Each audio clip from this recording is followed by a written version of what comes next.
Tick-tock, time to rock. Good evening, good morning, good afternoon to everyone who's watching from all over the world. Yeah, we're a couple minutes late. Today there was actually no delay. We were just chatting. We're just chatting about the Dawa Wars. We're not discussing the Dawa Wars today, but we're chatting about the Dawa Wars, namely the most recent version of the Dawa Wars. Of course, Jake Bronca, whatever, Jake Bronco, Billy, whatever, Jake Cappuccino. and Daniel Hakikachu blasting away at each other. But AP, Yes.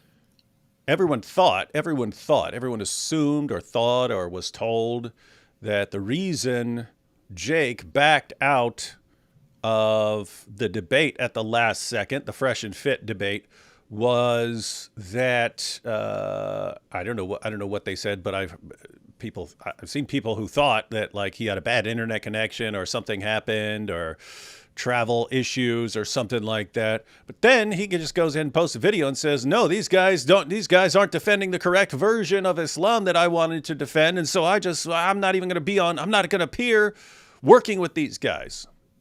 That's crazy, man. That's like serious Dawa wars.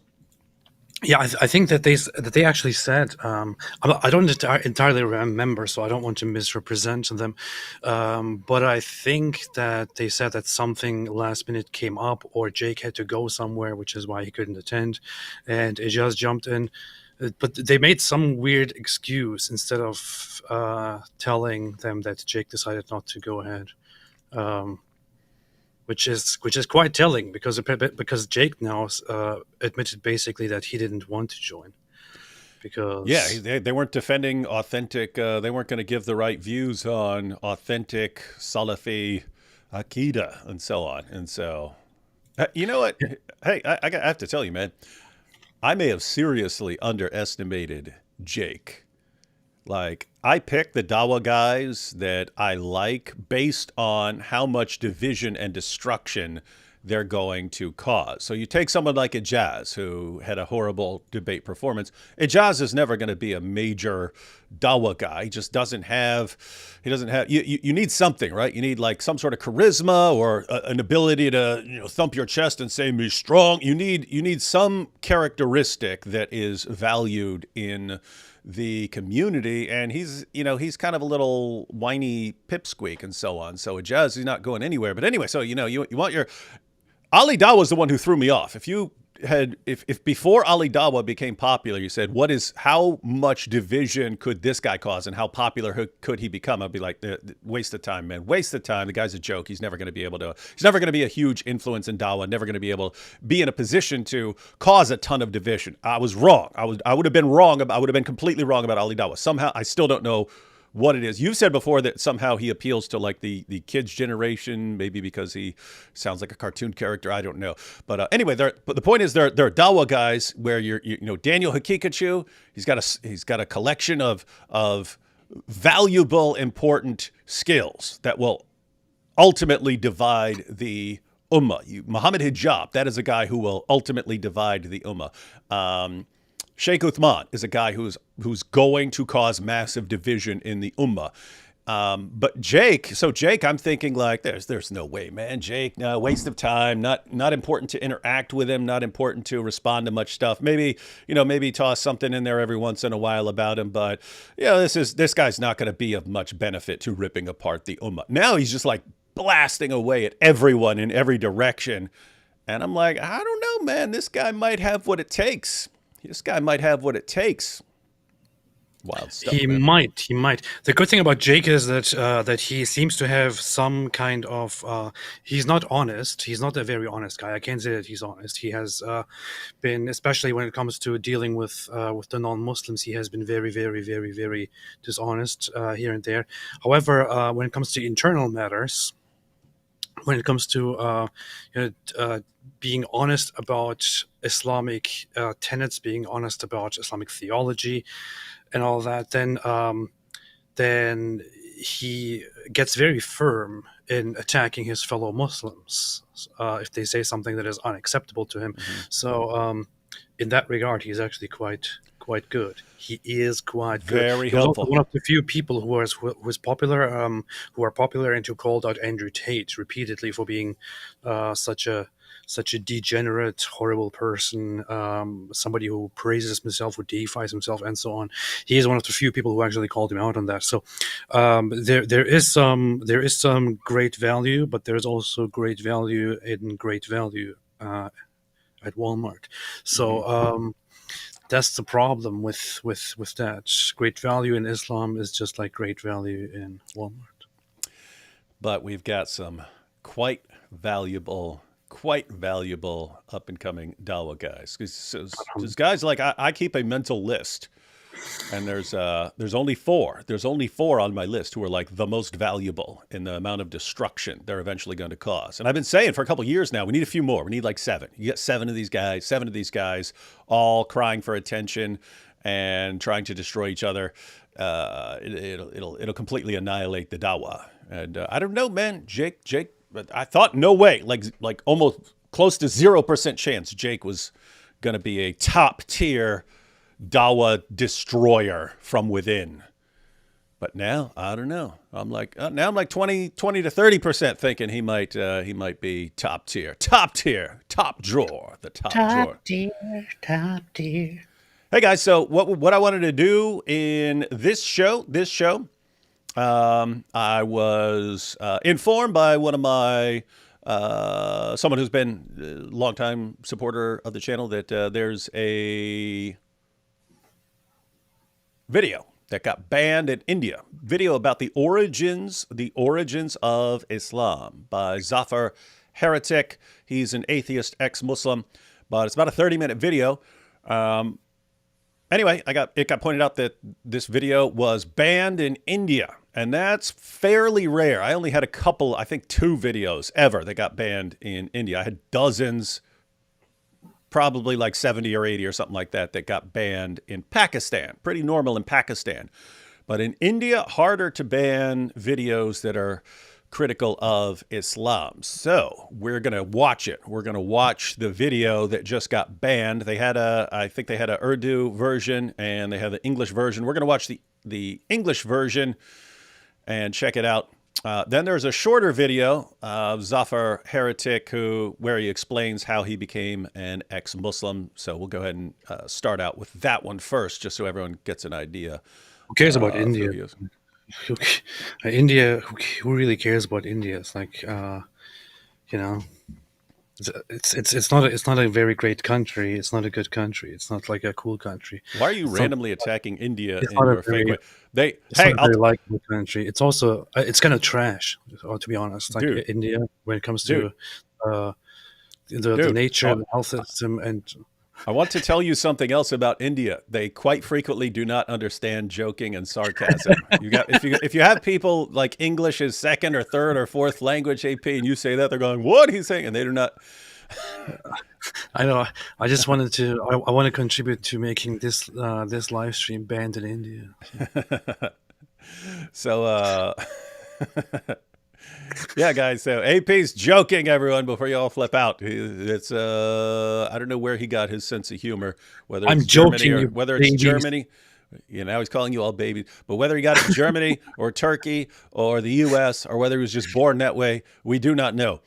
But you're going to be watching our channel. Better get used to not taking everything we say completely seriously. So anyway, we're gonna check out those videos. We'll check out these first couple. We'll take these first few super chats here. And who we have? Richard Schiefer 042 gifted 5 Apologetics Roadshow memberships. Thank you, Richard. We'll take these first couple super chats and then we'll watch the first video, which is a short one by Zafar Heretic explaining how he became a Muslim. But let's see. Jeremy Mott, may we all be sealed for a good year this year. It would be nice to have a good year instead of like a sucky crap year, like a bunch of people want us to have. Abraham said, I'm in a moral quandary. Is AP an agnostic or a Christian? Why aren't you looking at me? You're disheveled. Disheveled. That's what Mohammed Hijab said to Piers Morgan. Uh, Totally random. Based, totally based. D Wood, I posted a pic on my community post of you looking like a king. King David, even. I'll check it out. I'll check it out. That'll be. That sounds pretty I gay. do like pictures. David, do you have an evangelism plan for AP if he converts to Judaism?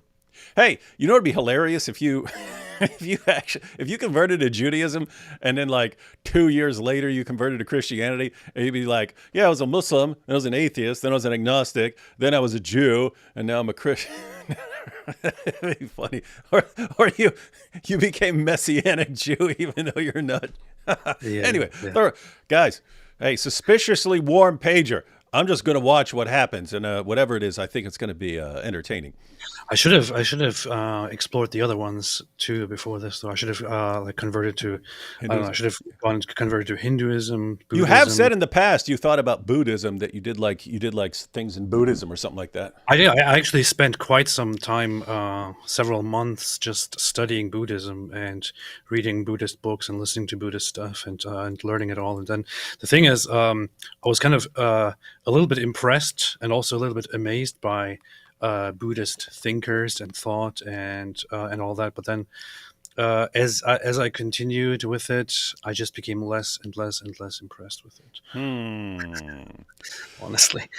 Interesting. So AP might not actually be all of the religions. That's sad to hear. Michelle says there was a false prophet called Mo. He stole lots of stories for show. His cult then began robbing old caravans. He made Jews and Christians his foe. P.S. Leather straps. Hope you're both well. Yes, Very we are. nice.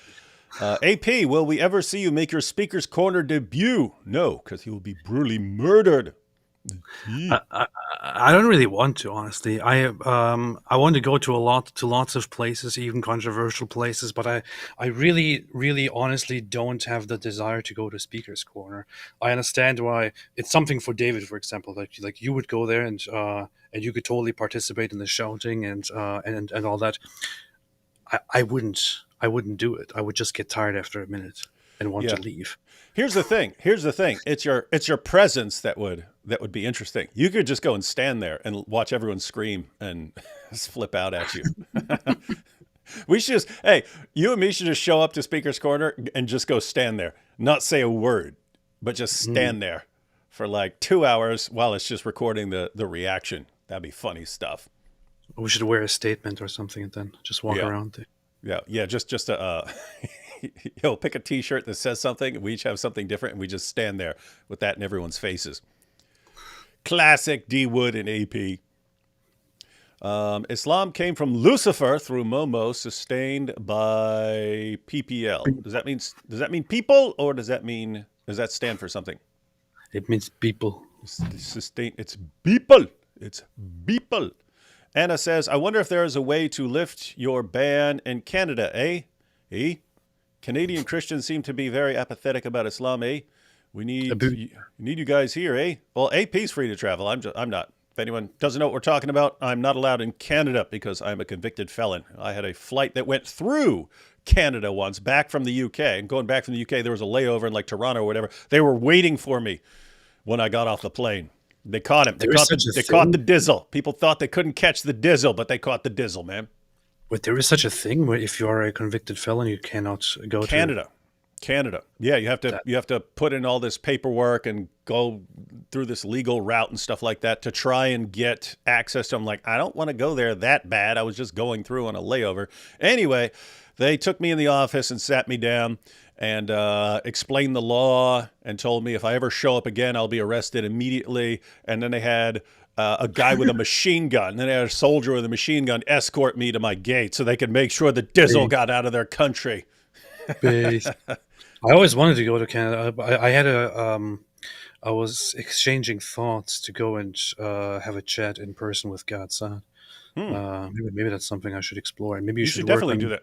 getting that solved as well. And then No, we I could don't go care about together. that. No.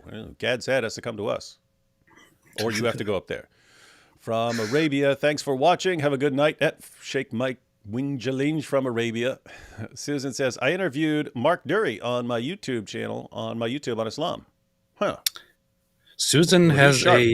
a YouTube channel, which I noticed because she shared something that we did on our channel on her Twitter, and then also mentioned her own YouTube channel. So I went there and saw that she actually does have a YouTube channel and she Hmm. talks to people. Quite interesting. Yeah, Haven't really checked out what she does yet, but she's a Christian. She's one of your people. yeah. I told you we should have like a regular show at least once or twice a month where we go through the videos of people who have channels. Because there's Susan here, and of course, Apostate of Allah. Here's another one. Oh What yeah. can a single mom, me, who works full time and goes to school full time to make content a little more convenient? My ministry to Muslims is a priority. I just need advice. What can a single mom who works full time and goes to school full time do to make content a little more convenient? My ministry to Muslims is a priority. I just need advice.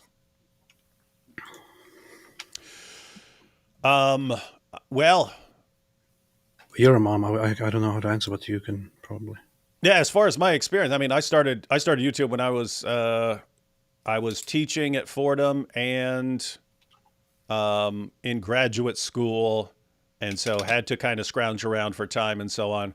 But one thing that helps, I mean, some people might like technology as far as doing this, but I would carry either index cards or a little notepad with me, and then as I'm just driving around or something like this, driving to the university or something like that, or on the train or something like that. Just keep a little notepad. As I'm coming up with ideas, jot them down in the notepad or on the note cards, stick them back in my pocket and stuff. And just as you're doing other things during the day, you can be preparing stuff for videos and so on. So if your schedule is already pretty full and you still want to do YouTube, you just kind of make time wherever you can so that when you're actually sitting down to record something, you've already got a bunch of your ideas and thoughts together on a topic. And so, but yeah, it is difficult, but you can do it. You know, what was that lady who wrote the Harry Potter stuff? J.K. Rowling. Jake, Yeah, just kidding, Raoul. yeah, she wrote Harry Potter. She said she said she was be ironing clothes and stuff like this and coming up with ideas and stuff like that. But she was constantly busy, and she said she made time. So it can be done. Stuff can be done. Call of Ghidorah. David, have you played the game BioShock? Are you joking? You think I've played anything? BioShock Infinite, and would you say the fictional religion in the game is actually a variant of Christianity or not? The I only t- played it. Yeah, the only two modern games, so the games I'm familiar with were like Super Mario Brothers, Pac-Man, that kind of stuff. The only modern games I played were Call of Duty, just zombie mode, and Halo Wars. Not the other Halo games, just Halo Wars. Those are the only two modern games I played. APD Wood, what do you think of circumcision, for or against?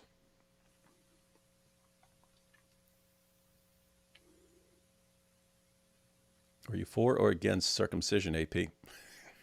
You first is your chance. Are you for or against male genital mutilation? Are you for or against genital genocide? I don't know. I'm not a fan of it, honestly. Well, too bad. If you're converting to Judaism, you have to get circumcised. I'm not a fan of it, but I get it. Yeah. I don't have an opinion on Um, it at this point. yeah, I don't know if it's I don't know. I was circumcised when I was a baby. My kids were. Um, Never thought much about it. If you are doing it because you think it's like I don't know, it somehow gets you in good with God, then I would be like, I kind of feel like the Apostle Paul. He's like, well, just cut it all off then. Paul says that in Galatians. He's like, if you think that gets you to God more than more than God, Jesus, and so on, then just chop it all off. Anyway, so It's kind of funny that Islam adopted it as well from the Jews. mhm, mhm. so Uh, did so did lots of Christians. Some Christians didn't, but um, but it's weird that Islam has it. That Islam just took it from them as well, and it's they were probably like, but the Jews are doing something to their peepees. We will do it too. we shall do it too. uh, there were other prophet warlords in Arabia during Mo's time who also were coming with their own verses. Musaylima was very popular. That is why the Quran contains a challenge, and Muslims made Muhammad the last prophet. We're going to be looking at some of the origins now. in this It video. there was Musaylima was killed after the death of Muhammad, when people actually rallied around him and saw him as the next prophet after Muhammad, or the new prophet. The guy claimed to be a prophet, and there is even a religion or a cult that is based on Musaylima actually existed for quite a while after Islam rose. It kind of secretly existed, but it had these ideas of how it's very funny. According to an Iranian text on heresies, the cult of Musaylima claimed that Muslims took the message of Muhammad, which Muhammad delivered, and corrupted it and changed it, and that Islam, as we know it, is a corruption of what Muhammad actually preached. It's quite fun because this is the assertion that Islam makes about others, but that cult made those same allegations about Muhammad, about Islam. Yeah, beast. Here we have Minj. That's the Muslim apologist was caught for child P years ago. Never knew. No, I recall when. I mean, it sucks for him because it was on the news of them like they're recording while they stormed his little apartment and were checking his computer and stuff. I don't know what the legal outcome of it was, but I know that he was his house was raided for that sort of thing. But I mean, he still appears in debates and so on. You just debated him recently. Yeah. He said before that he's that nothing came out of it, and that he's innocent, that there was no conviction or something. I don't know what actually happened. That's the rough part, because that's entirely possible. I don't know what happened in the law. I haven't seen any updates or something like that. All I've heard is him saying, "No, it's not true." It's like, well, they put it all over the news. Of, no, I was found innocent or something like that. The thing is, when you're a compulsive liar like that, I can't take what you're saying seriously, even if you're telling the truth. It's the boy who cried wolf scenario over again. Maxim says, wait, so you can have Terry Simps in Canada, but not a reformed felon? This some bull. Yes, it is. Yes, it is. Makes me want to become like the most famous person in the universe and then like I will not come to your stupid country.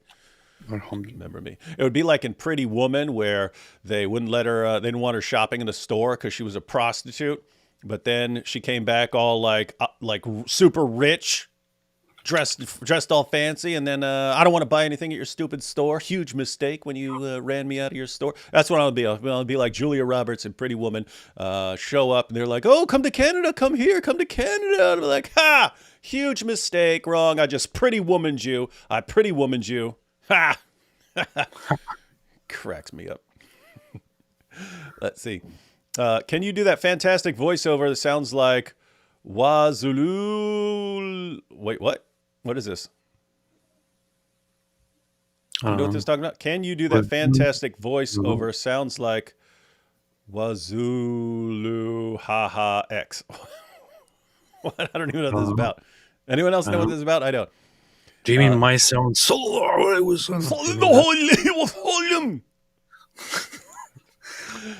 Non-Muslims should join hands and be united and form an Avengers team to tackle Thanos Islam, which seeks destruction of all non-Muslims. We got to be unified. Yeah, and that's what I mean.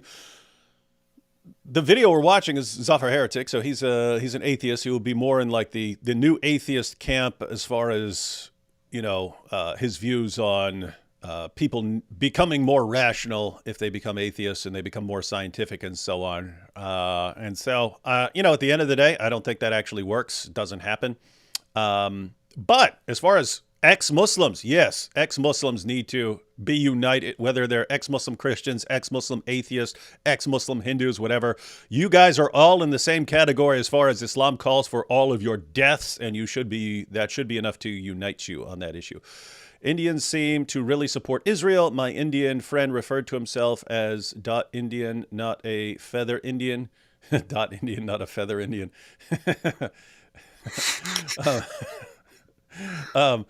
Yeah, and I think I don't know why, beyond just what you might expect, namely that Indians have experienced it firsthand. Islam wanting to control them, breaking out from the control of Islam, and then Islam fighting to regain control over them. Indians know it firsthand. They've experienced it. So if anyone knows kind of what things are like for the Jews, it's the people of India. Salman Al-Farsi played a big role in creating Islam. Look into Jason Jaranji's explanation. He's been on Myth Vision and Gnostic. Can you have him on? Someone who's been on Myth Vision? If you want to tell me, hey, don't ever pay attention to someone, just say he's with Myth Vision. My only objection to Myth Vision was that he did something with that horrible, awful guy that AP loves so much, but who was Myth Vision is cool, man. No, Myth Vision is cool. It's just guilt by association. Was Salman Farisi was on Myth Vision? Was he? Do you know who that is? Do you know who that is? No. Can you go back to who was on there? Salman Al-Farsi. I know. Jason Giorgiani. Yeah. Jason Giorgiani. Wait a minute. He's been on Myth Vision. Who is Jason Giorgiani? I don't know. Don't know. That's why you should look it up. Miguel says, hey, love the show. I just came off Avery's live and offered him and the panel free a complimentary hypnotherapy session to help my girlfriend grow her client base, and most of them said hypnotherapy is anti-Christian. Can you help clear this up and shine some light on how it's just a tool to help people? I cannot clarify anything. I don't know anything about it. I mean, all I think of with hypnotherapy is like for people who smoke, and then they'll like put them through hypnotherapy, and then they like don't want to smoke anymore. If it works and you're not doing anything weird, I wouldn't have a problem with it. So yeah, in other words, if you hypnotize someone and put someone through hypnotherapy or something like that, and you can help them get off drugs or get off cigarettes or something like that, I'd be totally fine with that. Other than that, I don't know anything about it, so can't comment. But thank you for the huge super chat there. Why would it even be against? Why would it even be against Christianity? I have no. I don't know. But with that said, I don't know what their arguments would be to say that it's against Christianity or something like that. In other words, there's no like, oh, Matthew 22, Jesus said, he who practices hypnotherapy shall be excommunicated or something like that. It's not magic. It's a completely normal, natural process with which you simply appeal to the physical brain mind, and condition it and make use of it in a useful, in a good way. And people have lots of wrong ideas about what hypnotherapy is. It's not this whole thing where you take control of somebody and then make them do whatever you want and they have to do it. That's not really what happens. That only happens in movies and on fake hypnotherapist stages where they try to impress the audience by pretending to do something to people. That's not really what happens. It's a very normal, natural process and has nothing to do with any magic or anything of that kind. Yeah, so I don't know a ton about it. If it works, just make sure you go to someone who's not creepy. Because if you're being hypnotized by some creepy pervert, that'd be a different story. I would have a problem with that. If you're doing something to, again, get people off smoking or drugs or something like that, totally fine with it. Cough. Allah is a pagan moon idol. Cough. That's actually going to come up. Some of that stuff is going to come up in this video we're about to watch. Just curious, you guys seen the show Twin Peaks? No, but I heard of it. That was way back in the day. I haven't seen it. No, but I remember that there was a show called Twin Peaks. May we have a good Day of Atonement from Isa Kabir. Inshallah. Yom Kippur, the Day of Atonement. Those who need to hear it are not here anymore at this point, at this time. Not because they're dead, but because it is already time to shut off and go do Yom Kippur. Not sure why you are here, Isa Kabir. Yeah. Black Milky says, best impressions all time on your shows. Number 2, D Wood is Andrew Tate, best Tate impression on the planet. And number 1, exit, stage left, Finkelstein, D Wood. No, AP actually does a better Finkelstein.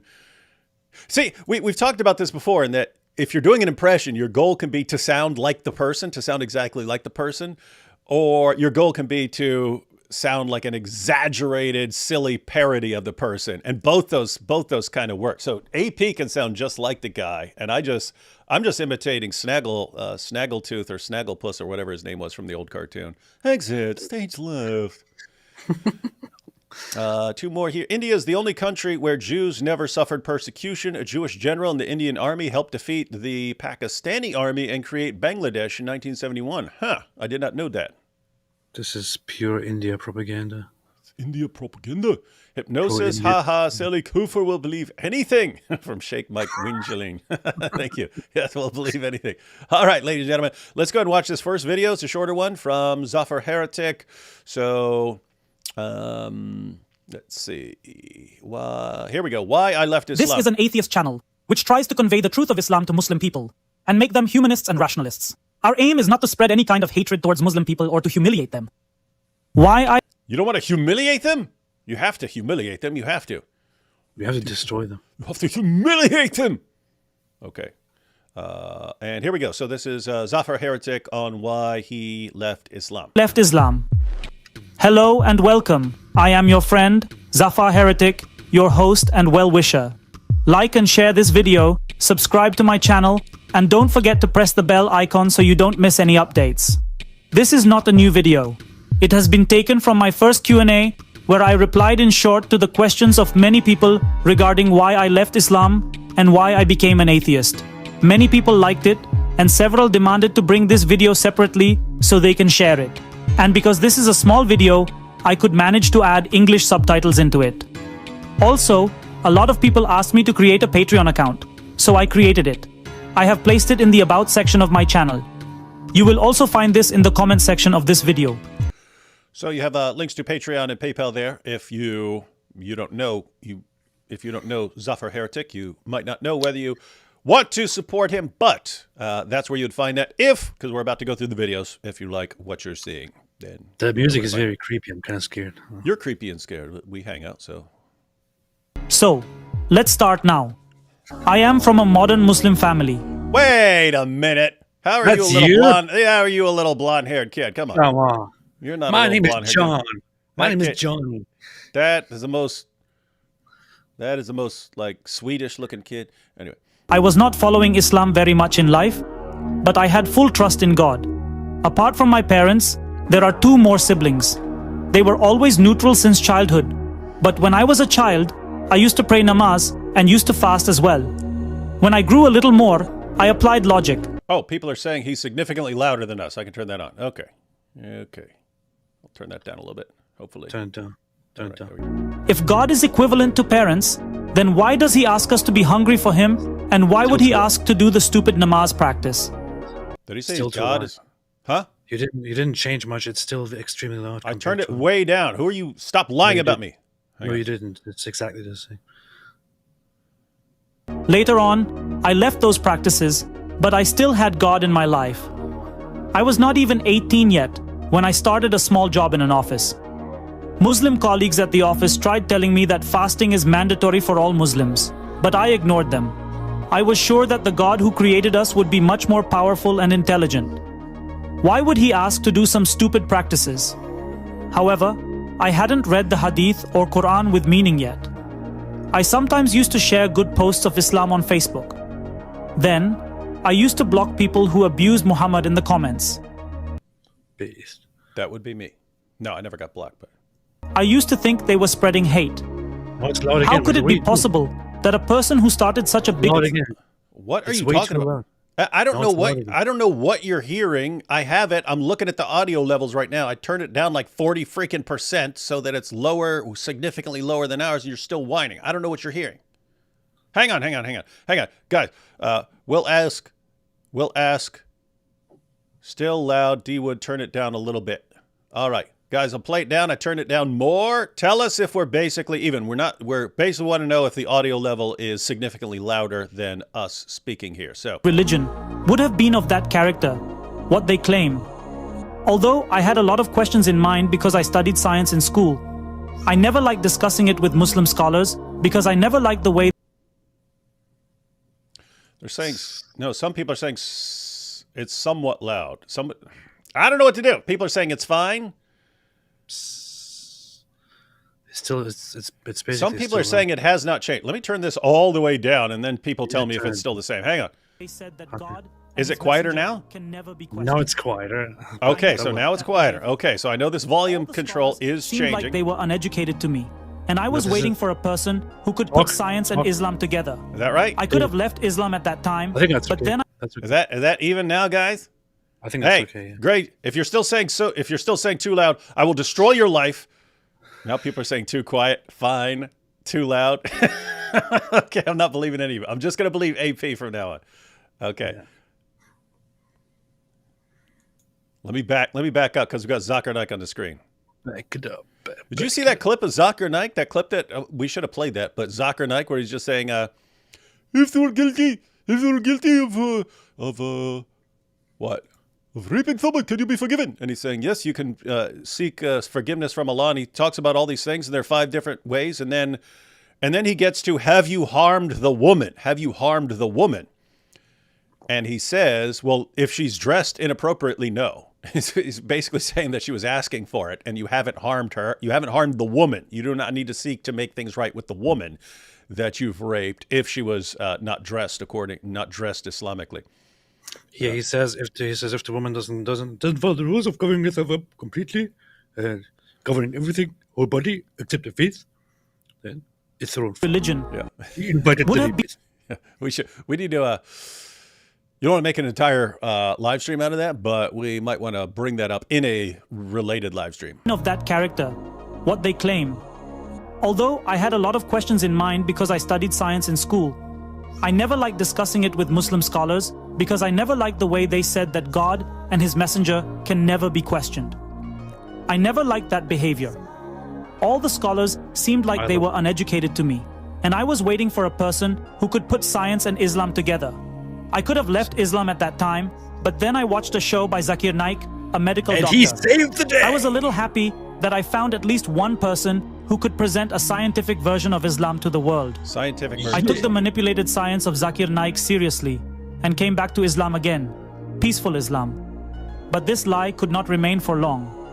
Once my non-Muslim friend asked me, But that's a very did your good messenger really marry a What's that? question. But that's a very good question. Brother, He make a said- good point.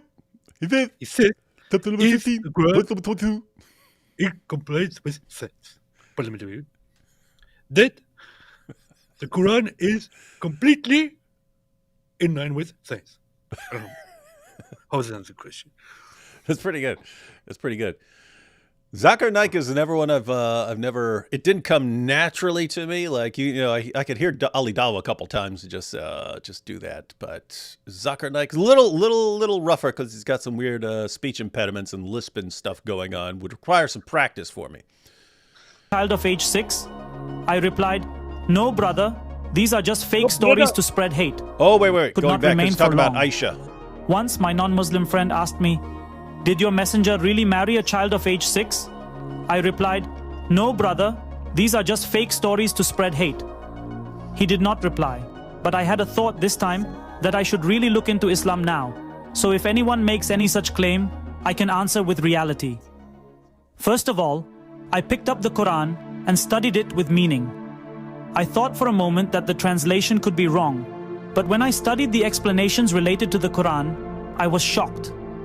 I read other explanations like the story of Aisha, studied about sex slaves in Islam, 72 Huri, the triple divorce system, the concept of halala. I used to think these things could have been misinterpreted by people, but all these were part of the Quran. Science was completely destroyed. I was very depressed. What is this? Is this the Islam I was following? Then I watched the justifications of famous scholars on these topics. I was not satisfied. The more justifications I watched, the more hate I felt towards the ideology. Now, the things that were inside started. What's that? Let's pause here. Well, there are some of the things that he mentioned are not a part of the Quran. They're just there are certain aspects that are alluded to in the Quran, such as the virgins produced, handmade by Allah in the virgin production factory in heaven. But 72 of them is not specified in the Quran. That is something that you will find in certain hadiths. The other thing, the halala, is not directly from the Quran. The triple divorce is not directly from the Quran. These are things that you will find in hadith and interpretations. So, but yeah, pretty much point to your stance. Stop nitpicking everything. Just keep playing the video. Okay, I'll try to stop. Popping up, like why there are so many religions and why everyone thinks their religion is true. Because they're all right.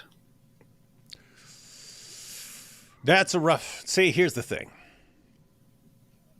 If you were going to say, hey, you got all these different religions, they all think there's right, therefore there's a problem and we need to become atheists, you could replace religion with just worldview, and now you're in the same camp. Everyone's got their worldview and everyone thinks they're right. But guess what? That's true of atheists. That's true of Christians. That's true of Muslims. That's true of all kinds of people. Like serious agnostics in the sense of I don't know would be in a different category, but even they can be in the none of these people know, and we're the only group that knows that we don't know, and so we're a separate group. But yeah, the issue here is, guys, anyone who thinks you're right about something, which is everyone, then you think everyone who disagrees with you is wrong. Unless you're a complete relativist. But even if you're a relativist, then you think everyone who is not a relativist is wrong. There's no way to avoid I'm right and other people are wrong. So that kind of can't be a criterion. Other than that. Anyway, so minor. Well, yeah, I would say that the fact that there are many religions is clearly proof that all religions are false. This is how you can. This is what you can clearly deduce based on logic and reason and science. And you heard it from AP himself. Studied cosmology, which I hardly studied in school time, studied physics, chemistry, biology. After studying these, my God was left behind. I noticed that science was being introduced everywhere. The crap ayats of Quran were being manipulated to fit into... Did he say crap ayats? The crap ayats? That's fun. The crap ayats? Ayats of Quran were being manipulated. After studying these, my God was left behind. I noticed that science was being introduced everywhere. The crap ayats of Quran were being manipulated to fit into different branches of science. I listened to ex-Muslims... Hey! What? You see that? ...fit into different branches of science. Look. I listened to ex-Muslims... What? That was AP. He listened... AP was the example of an ex-Muslim he was listening to. To fit into different branches of science. I listened to ex... That's you, man. I was gonna start talking trash about this guy, but now I'm completely with him. Although I can't tell if this is the same person because the beard is significantly different. That's when he was gay. No, not gay. Gayer. Right. The bigger your beard is, the less gay you are. Exactly. That's interesting. No, I was going to say this guy is annoying me. I don't want to listen anymore. But now that he presented me as an example, now we listen to everything. Listen to it. Now I'm totally. I agree with everything he says. Don't Okay. talk trash. So we'll back that up. We'll back that thing up a little bit, and then. The crap ayats of Quran were being manipulated to fit into different branches of science. I listened to ex-Muslims and verified the references they were giving. They were speaking the truth. Then I studied Islam in depth. Now I knew what was the game behind all this. It was a business where some people were working on it to keep it standing. They even can kill people who speak the truth through the same system. I had two ways now. One, to remain silent on this and keep it to myself and live my life happily. The other, to stand against this lie and speak against it. Speaking against it looked wise to me, but I could not think of a way to do it. Then I saw that several other people are doing it through social media. Then I also came to support them in this fight. Now I have started this war alone here, but I am afraid I won't be able to win this alone. This fight can be won only when more and more people can fight with me. That's true. Because the people we are fighting are no less strong in any way than us. Well, intellectually, they are less strong. Commanders who have such great weight in talks that anyone who hears them can be easily trapped. That's true. They have a crowd with them who can destroy anyone on a single command. They have money, power, arms, and most importantly, they have a fake God. On the other side, we have only truth and humanity with us. Remember, we have to fight a thought, an ideology which is against humanity. Also, remember that if we have a war with people, then we can win this war by simply killing those people. But if we have a war with an ideology, then it's not that easy to win. Truth always wins, and if truth is not winning, then it's a sign that the war is still going on. So come with me now and stand up to give your generations a good tomorrow. Support me so my message can reach the right people and many people, so tomorrow could be a day of humanity and a day of science. That's it for today. We will meet again in the next episode with some other topic. Till then, be safe and take care of yourself and your loved ones. Jai Hind. May humanity protect you. May humanity protect you. You forgot to say stay away from Islam. Yeah, you got to say stay away from Islam. Yeah. How'd you come up with such a dope catchphrase? Like, where were you? Do you remember when you're like, ooh, I'm going to sign off with stay away from Islam?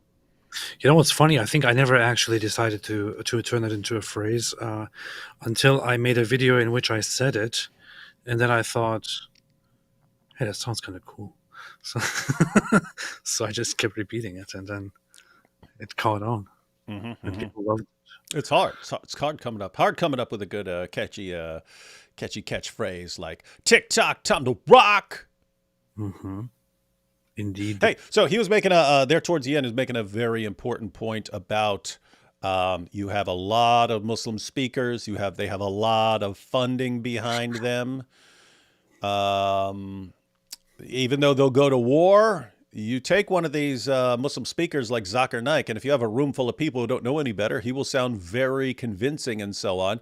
So it's sort of the idea that that's what we're up against. We're up against a system with like 2 billion people, and you have lots of differences and lots of division in there, but you have a large portion of that 2 billion people who want to impose Islam on the rest of the world, and will do it by almost any means necessary. If they can do it in a physical confrontation, they'll do that. If it's going to be just through out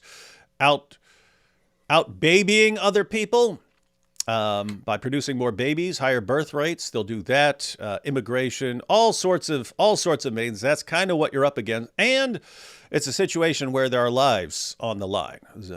Zafar, Heretic, AP, they're all under a death sentence from this ideology, meaning if certain people take over, then there will be massive numbers of death sentences. I'm under a death sentence for a different reason, just because I am considered a blasphemer, even though I'm super nice and friendly. And so anyway, long story short, yeah, the critics of Islam, there need to be more of them and need to be united, very united. Whatever else you disagree about, say, hey, we disagree on this, we disagree on that, we disagree on this, we disagree on that, we disagree on this, but we are all united on not wanting all of our heads chopped off in the name of Allah, and therefore we oppose it. It is. It's nice. I kind of I find the message of the video interesting, and it is something to relate to, and something to feel, something to vibe with. I wish it was true that truth always wins. It's not really true. Yeah. We both. Gosh. If you have, I just want to say, if you have an audience in front of you, and you have one guy right here who's just speaking the truth, and another person right here who's a skilled manipulator, that skilled manipulator will sway far more people. That's what's, so you can't say truth always wins. You can say you need to really try really hard to make truth win, because you're up against a lot of liars and tricksters and con men and manipulators, professional manipulators, and lots of people just don't want to hear the truth. I don't want to hear the truth.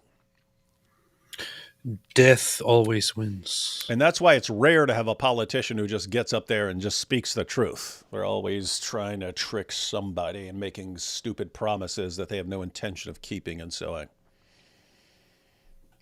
Alhamdulillah. All right, take a couple super chats and then we'll jump into the next video, which is longer, but it is on the origin of Islam and lots of information and sources in there. So we'll check that out. AP and D Wood, have you seen the video of a Muslim extremist in a Catholic church harassing some sweet old ladies? Makes me sick. Cue Muhammad Hijab sound. You mean that one where the guy's walking in there and saying how he wants to subjugate them or something? Subjugate some ladies? Yeah. Is that the one he's talking about? Yeah. He talks in Arabic, I think, as Yeah, far and as they I don't remember. understand. He's saying all sorts of nasty Yeah, stuff. It is yeah. yeah. So Maxim, there is a positive to that, namely, yeah, I mean, he didn't actually, not actually hurting these old ladies, and he's trying to be funny for people who are watching, and ha ha ha, look what I can get away with these little weaklings. He really helped expose some true colors there, right? Because the fact that his Muslim viewers would find that entertaining and appealing, that sends a message to everyone else going, whoa, what is this? What is it? We heard for our entire lives it's just a tiny minority of extremists, and 99.99999% of Muslims just want nothing but peace and harmony, and they all cheer for this. And then you look after Salman Rushdie is attacked and you see how many people are cheering for it. You look at October 7th and how many people are cheering for it. It's like, I'm not convinced it's this tiny minority of extremists anymore. This seems pretty darn mainstream in Islam. I see your true colors But the truth always shine. wins. The truth always wins, remember. Death wins. Hello, And AP so, and David. Death and taxes. Death and taxes. They always win. Hello, AP and David. Thank you so much for everything you guys do. May the Lord bless you both. Thank you. thank you. You too. Thank you. Appreciate it. Abraham says, Dizzlin Ali, have y'all seen the promised Land series pilot? You guys need to create a series about Pedo Mo in the Office style. No, I haven't heard something called Land series. Do you mean that show that is on YouTube that is meant to unite comedy with the biblical account of the Exodus or something? There was such a thing that I saw. Is that what you're talking about? What if we did do a show, but it's like 7th century Arabia, but we did it like The Office, like it's a, you know what I mean? Yeah, there is such a show. I think this is what that refers to. But there was a YouTube show that they are starting apparently, where that's basically the concept. It's like the Office style, but it's like it's the story of the Exodus from a Christian perspective. It's not even like it's actually Oh, interesting. No, I don't watch a lot. I don't watch many shows like that. But that might be interesting. But wouldn't it be funny if, like we had a show, and we have, of course, Vocab as Prophet Muhammad, and he's in his suicide vest, but it's set in 7th century Arabia, and there's a film crew, and he's like, it shows him talking, but then it does cutaways, and he explains how he's manipulating them or something like that. And then it cuts back to, I just convinced him to give me his daughter. What is this? All I have to do is say revelation, and that would be funny. We could do something. We could do something. We need to get way more popular, so we just have endless piles of money, so we can just do everything that pops into our heads. If you want to live in harmony, don't vote Khomeini.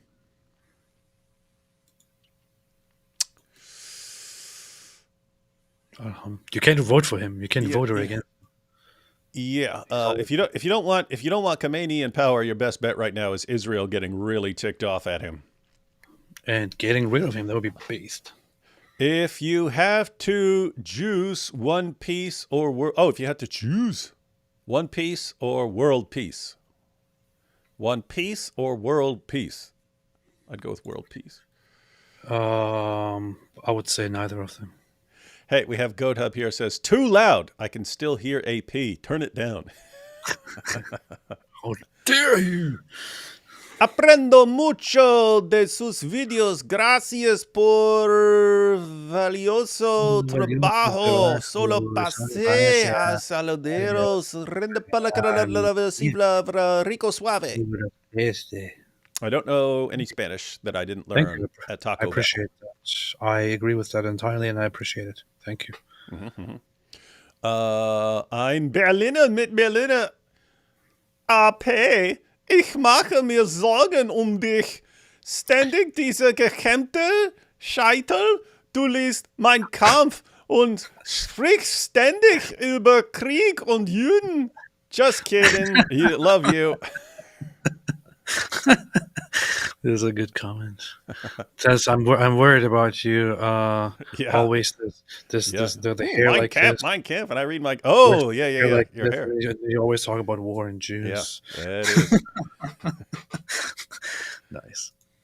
Beast. Agnostics are just atheists who don't want to argue. Well, you had Madeline Murray O'Hare, who was she started American Atheist back in the day. Tragically, she was killed by her own atheist workers. Literally, I'm trying not to laugh. It's such a messed up situation even to say it.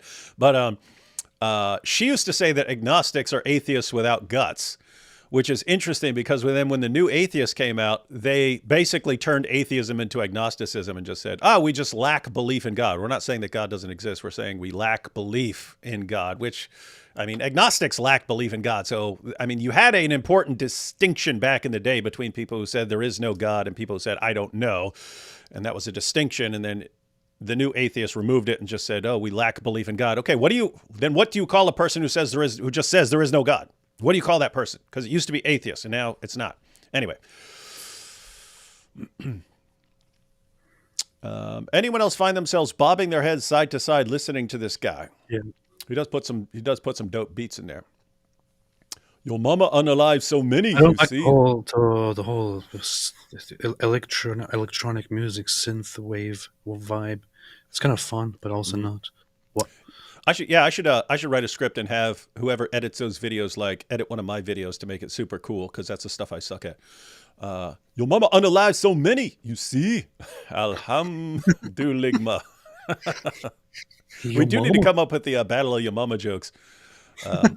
Is it me, or does he sound like he's talking about science as if it's a religion? Science is a way to explain the natural world based on data, not a metaphysical, undeniable, immutable truth.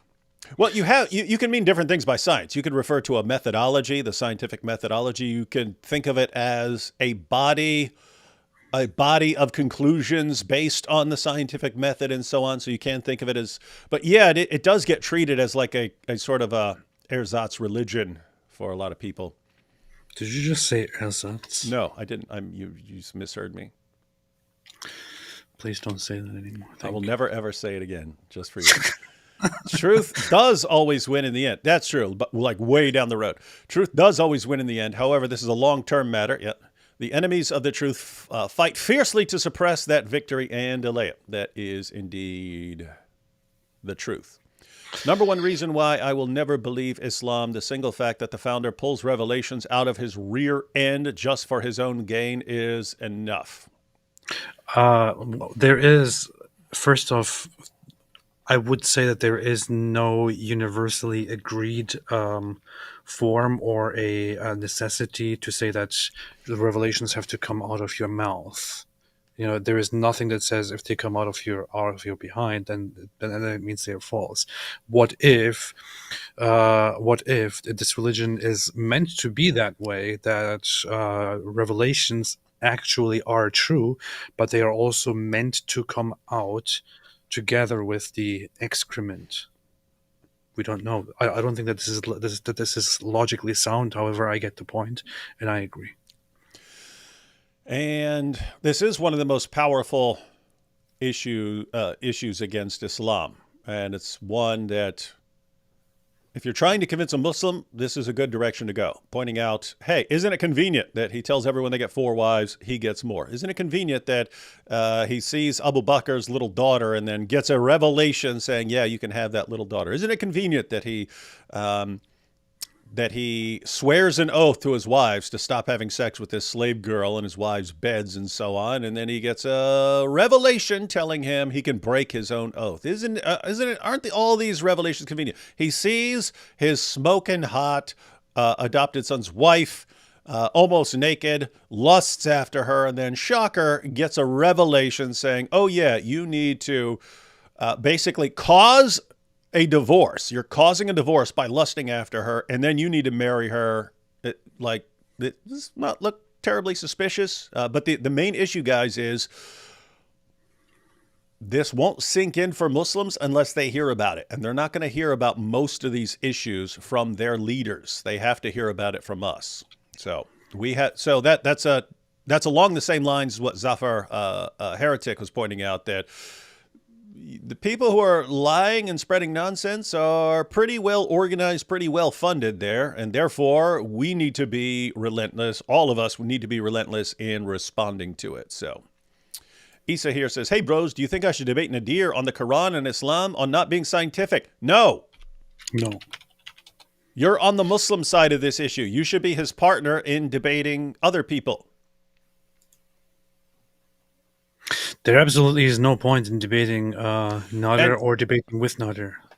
Yeah, and Isa, he's not a guy. He's just not a guy we're interested in. He doesn't.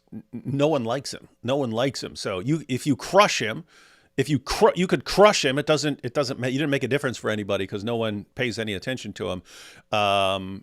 If you lose, then you lost to some guy that is considered a joke. So yeah, I'd pick a better. Nadir is just someone who's like pure deception and manipulation and not an ounce of integrity and so on. And the only people caught on to it a long time ago. The only people who turn up in the comment section supporting Nader Ahmed and saying, Nader crushed it. Yeah, he did a good job. Are Nadir's 5 burner accounts where he praises himself. I've caught him before. I've caught him before under a fake account praising himself. It was pretty He pretty actually pathetic. comes in with fake accounts to praise himself. Nobody else praises him. No Muslim is on his side. So he has to jump in and say, well, Nader made a very good point. I did that years ago. It's still on my old blog. I'd have to find it, but you're talking like probably 12, 13, maybe more, maybe 14 or 15 years ago, where someone came in the comments of the blog and was praising Nadir for his debate performance, and I was like, "What are you talking about?" Everyone else said he just got crushed. Who is this praising him? But I looked and I was like, "Wait a minute! Someone who makes the space after the parentheses before the punctuation." Let me go check one of Nadir's articles. Anyway, I called it like textual criticism and Nadir Ahmed or something like that. And I showed that the same weird punctuations and stuff that this person is using is what Nadir uses and so on. So I showed that he was praising himself. It's pretty hilarious. That's so stupid. I mean, at least try harder. At least change the way you type. Like, for example, I have on my YouTube channel, I have 520,000 burner accounts that I use to That's what I do. Support myself and agree myself with. But I always type differently on every single one of them. Mm-hmm. Indeed. And it's funny because Muslims always think that. Like when I used to post those videos and look, hey, here are 30 people who left Islam after watching my videos. And I posted all that, and Muslims, these are all your own fake accounts. I was like, guys, how many fake accounts? I think I sit around. But that's actually interesting thinking because we know they do that, right? We know they make fake accounts and think, I'm a Christian, but this is so powerful. This is such powerful stuff. I'm converting to Islam now. We know they do it. So anyway, all this stuff always reveals their own thinking. What they accuse you of that because that's what they do, right? So, hey, we make fake accounts, so they must be doing it too. They do that. That's what they do. Twin Peaks equals surreal, philosophical, campy murder mystery. Whoa, I didn't know it was that. I thought it was like a sitcom or something. Murder mystery that goes haywire, and one is left theorizing about what anything even means. You thought Twin Peaks was a sitcom? Yeah, I never watched it. I'd always say like an advertisement for Twin Peaks back in the day. That's talking like 1990s or something like that. That's fun. Let's see. Mutaman says, did I see your debating Central Dawa? Yeah, I have no clue who that is. But you want to debate Muhammad in the Bible or something like that. And so I agree. Did I see your debating Central Dawa, David? He's a total clown, says Muhammad is in Psalms, Song of Solomon, and Genesis. Not surprising at all. It's pretty standard. Standard stupidity. Let's see. AP, why are you always on David Wood's streams? Does he have leverage on you? Tell us. Good question. Did you touch her? Don't lie to me. Did you keep your short on? For anyone who doesn't know what we're talking about, that is Muhammad Hijab and how he debates now. Good boy. It's just, dude, it's so perfect. You look at his fans, and it's so great, it's so brilliant. And then people are saying, and then you've got all the people who say, no, why wouldn't Pierce answer all these objections? And it's like, you think on a debate but on Israel and Hamas and Hezbollah and stuff that any random thing that Hijab brings up, these guys have to divert the show to it. That's absolutely insane. So anyway, that's wild stuff. Robin Hood here says, Spock, for good to defeat evil, good has to be very good. for good. This got to be a wingaling, man, if he's quoting Spock. D. Wood. D. Wood, what good Christian books are there to send for someone in prison? I listened to the audio version of Case for Christ in prison.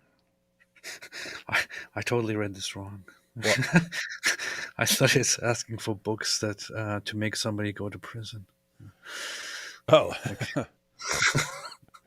If you want a book for someone to go to prison, then read The God Delusion. Read The God Delusion, something like that.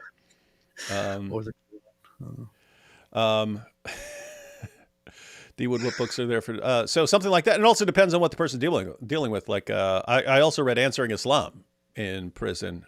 Seeking Allah, Finding Jesus would be good for someone in prison. But yeah, it kind of depends on what the person is interested in. It's just, guys, lots of cult stuff in prison as well. Lots of cults focus on prisons because they have kind of literally a captive audience. So cults are beasts. Yes, they're indeed beasts. Let's see. I take 5 revelations a day because of my big belly. That picture's funny. Fun fact, the word Akbar and Allahu Akbar mean mouse in the Hebrew language. Yeah, we always point that out for people who commit the phonic, we call it the phonic fallacy or the phonetic fallacy, or they say, this word sounds like this over here. Hey, David, do Muslims understand how much superior Jesus' moral standard was compared to Muhammad? No, they do not. Because they don't know what Muhammad's moral standard, things have been sanitized for them. So we have to unsanitize Islam for them and show them real Islam so that they can actually make an accurate comparison. Nadir is super handsome and has a very big penis. I'm totally not Nadir. That sounds exactly like Nadir. Man. Twin Peaks is great. You need to see it. You see? So Muslims are the Democrats accusing the Republicans what they do, inshallah. No wonder they vote Democratic Party, inshallah, you see. And we have the great... Wait, more on Central Dawa? Mutaman says, Central Dawa debated Sam Shamoun's student Albi and God Logic and got cooked by both. His YouTube is embarrassing, like a young Muhammad Hijab. Yeah, it's just the only reason, again, I have no idea who he is. The only reason I agreed is that's one of the scientific miracles argument that has been collapsing, the perfect preservation argument that's been collapsing. We got 2 main issues to focus on now. It's more difficult to make these collapse because they're more foundational in Islam. But the Islamic dilemma, want to keep blasting away at that, and Muhammad and the Bible. Those are the next things you want to drop. And those it's going to be more difficult because... Who's Central Dawa? Some Dawa guy, some low-level Dawa guy.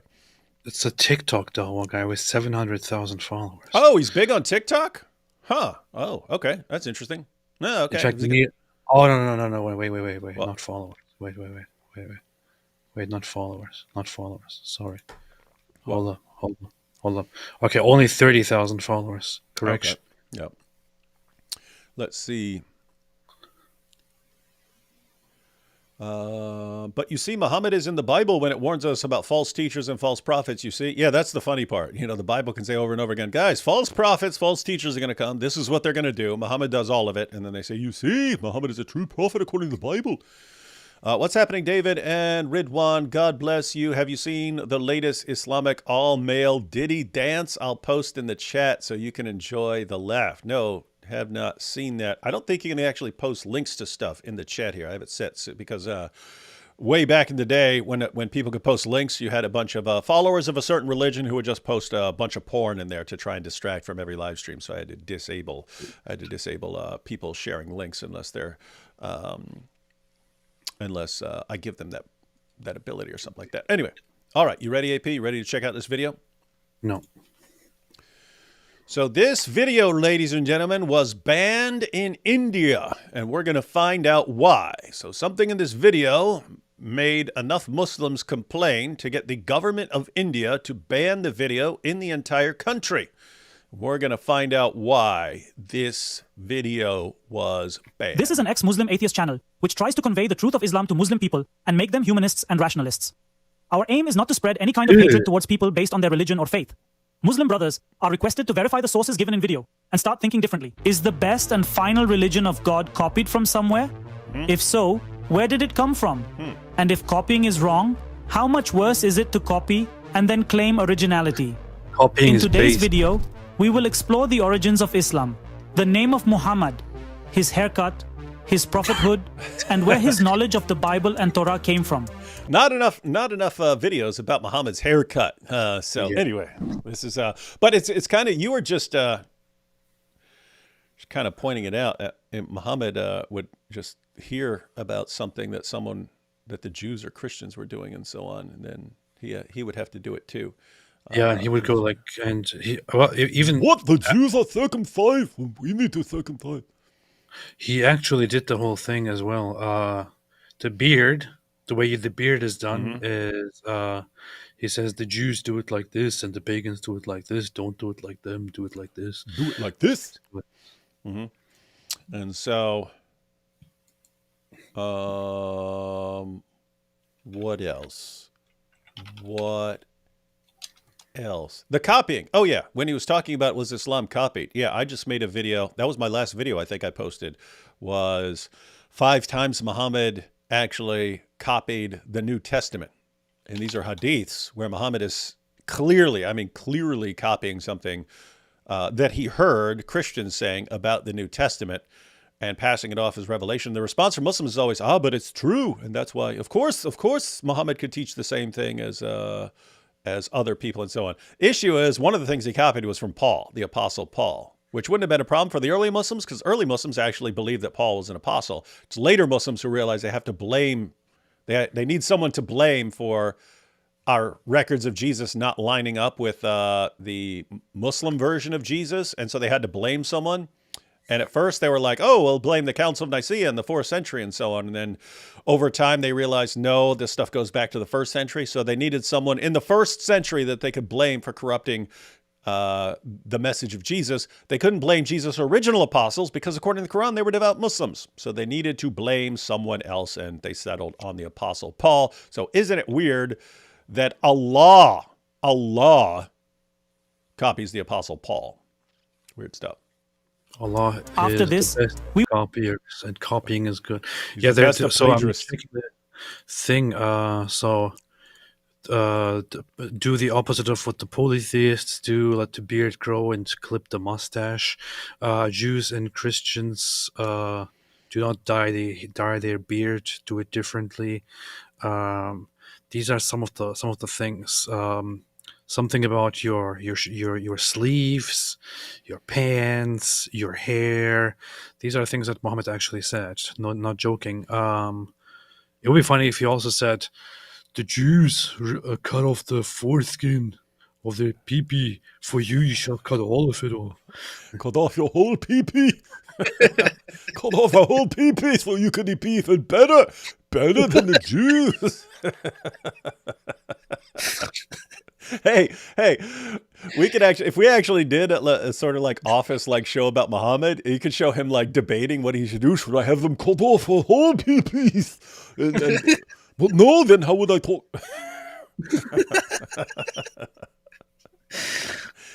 And you could even say there are remnants of this debate in the Muslim sources when they went out to battle and they said and they were suffering from the absence of their wives, and it said, Muhammad, should we castrate ourselves? And you say, see, it's in their sources still that they were considering castrating themselves. But the real reason was because they wanted to be superior to the Jews and cut it all off.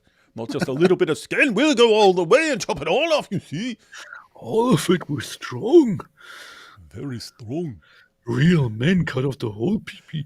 Real men cut off the whole pee-pee, not little part. We'll discuss the origins of Islamic festivals like Ramadan, Eid, Bakra Eid, and Hajj. We will also look into the sources of Islamic elements like the angel Jibreel, the burqa, the niqab, and most importantly, the Quran. Your imams will honey feed you the sweet version of Islam, and if you want that version of Islam, then go with your imams. But if you want to learn the alternate truth, then follow me. So stay tuned until the end of the video to see how everything was copied in Islam, and let's begin in the name of humanity. I must say, This channel... What? I already have a bad impression and want to give it a lower score because he actually used the red pill, blue pill meme. Did he? Yeah. All I saw was the donut, and I thought, man, I want a donut. Yeah. It was funny. He said, if you want people to honey feed you some sweet lies, just go to your imams. That was pretty funny. If you want people to honey feed you sweet lies, go to your imams. That's what they not do. run with the help of any religion or organization. Support us in this noble campaign. An entire team works on every video of this channel, and there is no significant earning from YouTube. Your regular monthly support is needed to maintain this channel and mission. For this, you can also take membership of Patreon or channel, or you can also support through UPI and PayPal every month as per your financial condition. Yeah, again, guys, you can see by the quality of the videos, they're putting a lot of editing and stuff into there, music background, very well done videos. So if you want to see more of those, you have the means of support right there. Become a soldier of this mission and feel proud to be a supporter of the biggest mission of the century. Have you ever tried to imitate your idol? For example, copying the new haircut of your favorite footballer, actor. What was just said about AP's haircut? It's funny that just came up. People pointing out that AP keeps copying the haircut of a certain guy with a little mustache. Fortunately, he's not copying the mustache, but then we have Muhammad. Muhammad's going to be copying haircuts. Or you can also support through UPI and PayPal every month as per your financial condition. Become a soldier of this mission and feel proud to be a supporter of the biggest mission of the century. Have you ever tried to imitate your idol? For example, copying the new haircut of your favorite footballer, actor, or cricketer? There's nothing wrong with that. You're an ordinary person, and it's natural to follow trends, so you copied your idol. In today's video, we'll examine who Muhammad was influenced by in terms of clothing and hairstyle while forming Islam. The reason I was giggling was I had a flashback to like 9th grade when Vanilla Ice came out, and one of my friends was saying, we should get Vanilla Ice haircuts, man. We should get Vanilla Ice haircuts. And I'm looking at him going, I think that's pretty freaking dorky, man, if we walk into school with Vanilla Ice haircuts. Those of you who don't remember the original Vanilla Ice haircut where it was up and then he like had the front like bleached and stuff like that. I don't know. It was but he was serious. Like, we should get Vanilla Ice haircuts, man. It's awesome. Anyway. We'll also reveal Muhammad's real birth name, which he later changed. Oh my gosh. So, let's check first. Where did his hairstyle come from? And then we will see Vanilla where did he Ice. take his name from. Vanilla Ice, yep, coming hard like Hairstyle. a rhino. Here we go. According to Bukhari's Hadith 5197, it is said that the Prophet copied the people of the book, i.e. Jews and Christians, by keeping his hair loose as they did. However, later he parted his hair differently. This means he eventually styled it like the pagans, specifically the tribes of Aus and Khazraj, who played a significant role in helping him move from Mecca to Medina to establish Islam. To understand this better, you must watch my Muhammad series. So, where did Muhammad's hairstyle originate?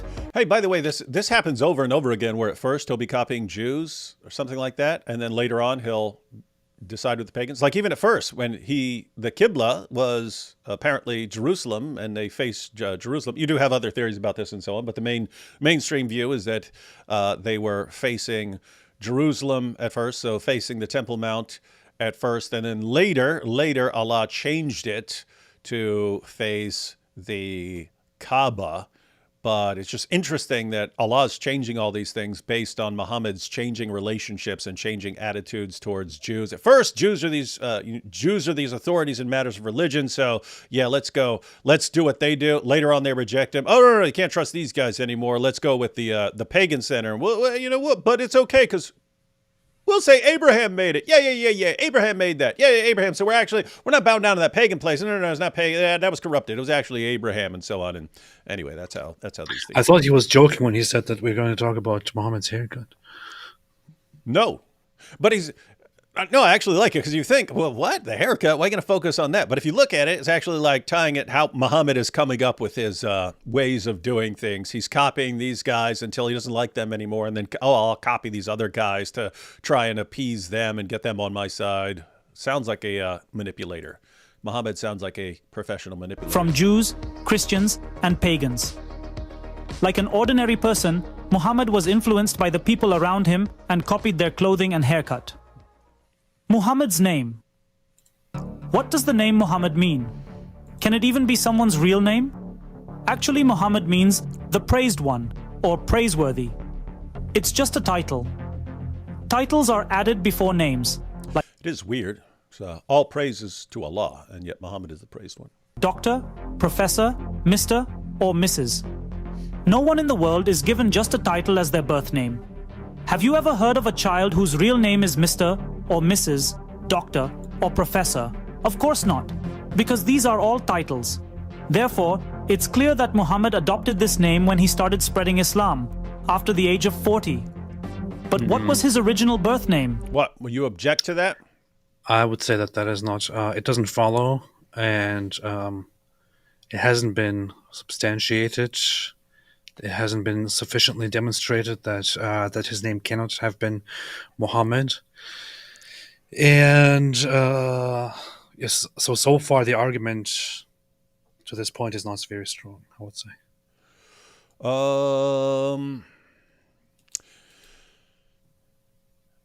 Yeah, I would say as far as his name couldn't be Muhammad because it's a title. I'd need to see more on that you couldn't be named something. I understand the point about Mr. or something like that, but the thing is, you're basically saying that the Arab society and the earliest references to Muhammad are not too long after Muhammad's death. That the Arab societies casually refer to this guy as Muhammad, and people didn't have this objection. Wait a minute, that was his real name? You know? We shall see.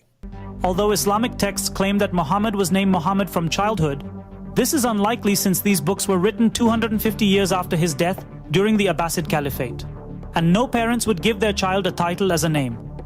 Muslim scholars claim Muhammad's full name was Muhammad ibn Abdullah, meaning Muhammad, the son of Abdullah. But there's another important point to consider. Abdullah means slave of Allah, and before Muhammad's time, there was no concept of an Islamic Allah. In reality, Allah was a title used in Arabia for God, much like Bhagwan, or God, in our context. Bhagwan could refer to many deities, while Shiv is the name of one specific deity.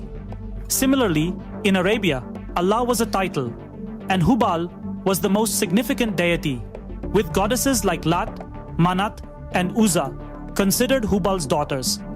Muhammad's parents were pagan idol worshippers who believed in these goddesses. Therefore, Muhammad's father's original name was likely to have been Abd-ul-Lat, meaning slave of the goddess Lat. This was probably considered insulting after the rise of Islam, so when Islamic texts were written 250 years later, these names were heavily altered. So if Muhammad was just a title, what was his original birth name?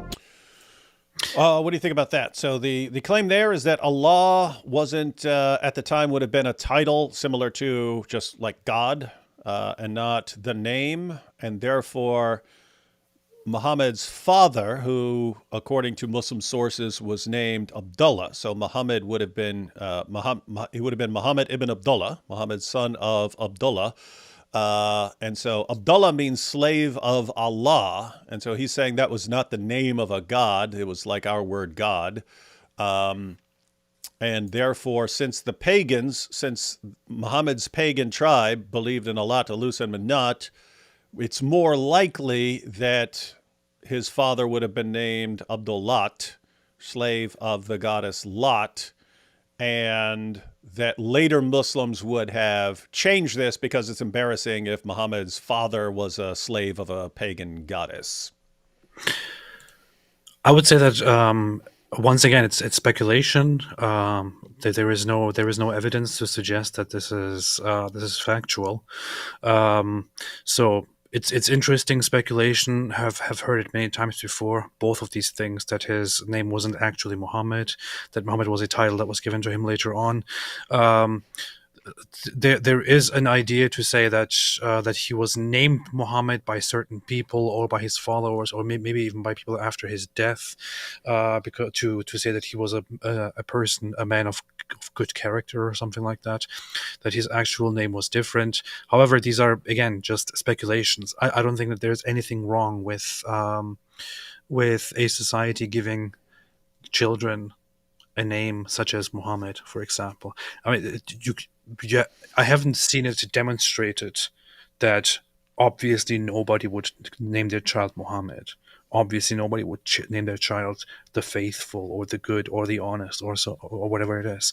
And the whole idea of about the name Abdullah is once again speculation. The regular explanation, one of the regular explanations about why his father's name was Abdullah is that, for example, in an environment where people are polytheists, like there in Mecca, even there, they would hold one certain god in higher regard, or view one certain god as the greater god, as the greatest god of all the gods.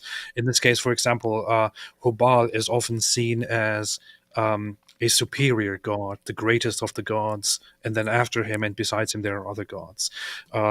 So referring to Hubal then as Allah, the god, the highest god, might make sense, and therefore his name might be Abdullah. Or you could speculate and say, I don't think so, maybe it was Abdullah. But here's the thing, even if you were somehow to conclude that Abdullah is unlikely, how do you get that it was actually Abdullah?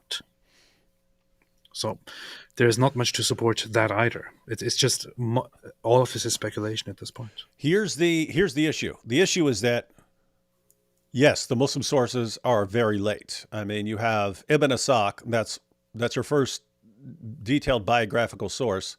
It's more than a century after the time of after Muhammad's death, and you don't even have that. You have a later version, a later sanitized version of it by Ibn Hisham. So, and Muslims don't even trust that. They don't even trust the later sanitized version. They go to later sources like Sahih Bukhari and Sahih Muslim. There you're talking 2 to 2.5 centuries after the time of Muhammad. So here's the issue. If you're dealing with sources that late and you know that these guys are changing things and fabricating things left and right, which we know they were doing, it kind of opens the door for almost anything you want to build a case for. So you can say, hey, these seem like exactly the sort of guys who would have been embarrassed if Muhammad's dad was named Abdullah or something like that and would have changed it over time or something like that. I don't think you can. I'm like AP. I don't think you can know that. It has to be speculation. But that's the point. Not having any sources for the first century of Islam, that makes it.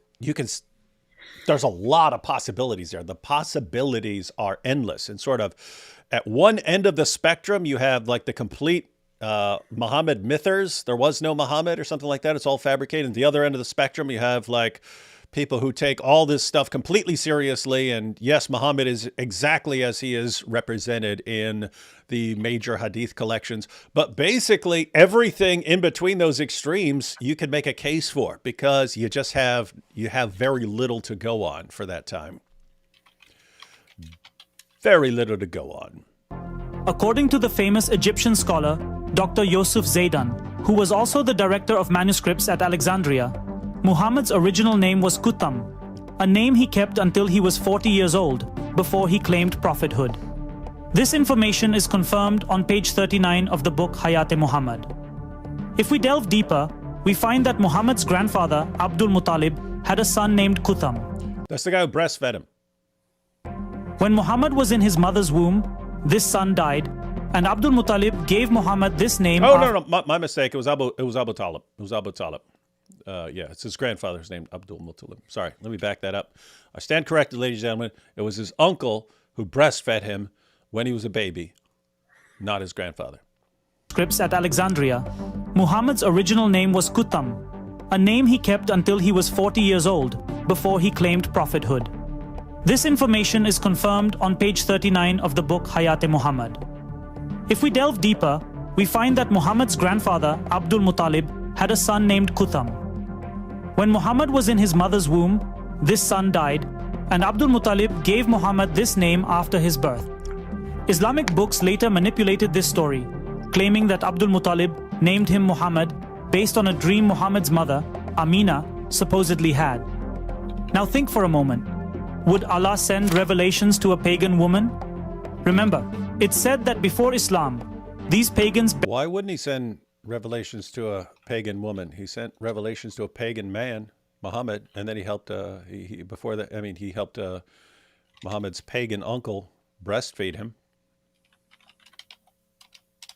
It is weird, though, that they think all these people, all these different people, all these pagans are getting all these revelations and all this help for Muhammad, and yet these people don't become Muslims and remain pagans. Weird stuff. Buried children alive. And in a hadith, Muhammad himself says that his mother was not forgiven by Allah and is in hell. As I always say, when studying Islam, be skeptical of any statement involving divine intervention, because this divine power has not appeared since Muhammad's death. So, many sources confirm that Muhammad's original name was Qutham ibn Abd Allat. Wait, did you just say this divine power has not appeared since the time of Muhammad? How do you explain the Ummah's tremendous victories over the Jews in recent... Oh, never mind. I take it back. Meaning Qutham, son of the slave of the goddess Allat. Oh, wait. So this is the claim that Muhammad's real name was Qutham, slave and of is Allah. in hell. As I always say, when studying Islam, be skeptical of any statement involving divine intervention, because this divine power has not appeared since Muhammad's death. So, many sources confirm that Muhammad's original name was Qutham ibn Abd Allat, meaning Qutham, son of the slave of the goddess Allat. For someone like Muhammad, who later condemned idol worship, this name would have been quite embarrassing. Once again, that is speculation. This is all speculation. These are all secondary sources. There is no reason. Can't believe I'm defending Islam here, basically. But there is no reason to dismiss the early Muslim sources and then to take these other secondary sources to then trust them instead. The idea that Muhammad's name was actually Qutham is just speculation. There is no strong evidence to indicate that this is actually factual. And similarly, the idea that his father's name was Abdullah is also, again, just speculation. It is there is no strong evidence. I haven't seen any strong evidence. I understand that some people may feel very, very passionate about such a claim. I haven't seen any strong evidence so far. I would like to see it if there is. What do you think, David? I would say that when you have some sort of secondary source pointing in a different direction, that may not be enough to say, oh, this is correct.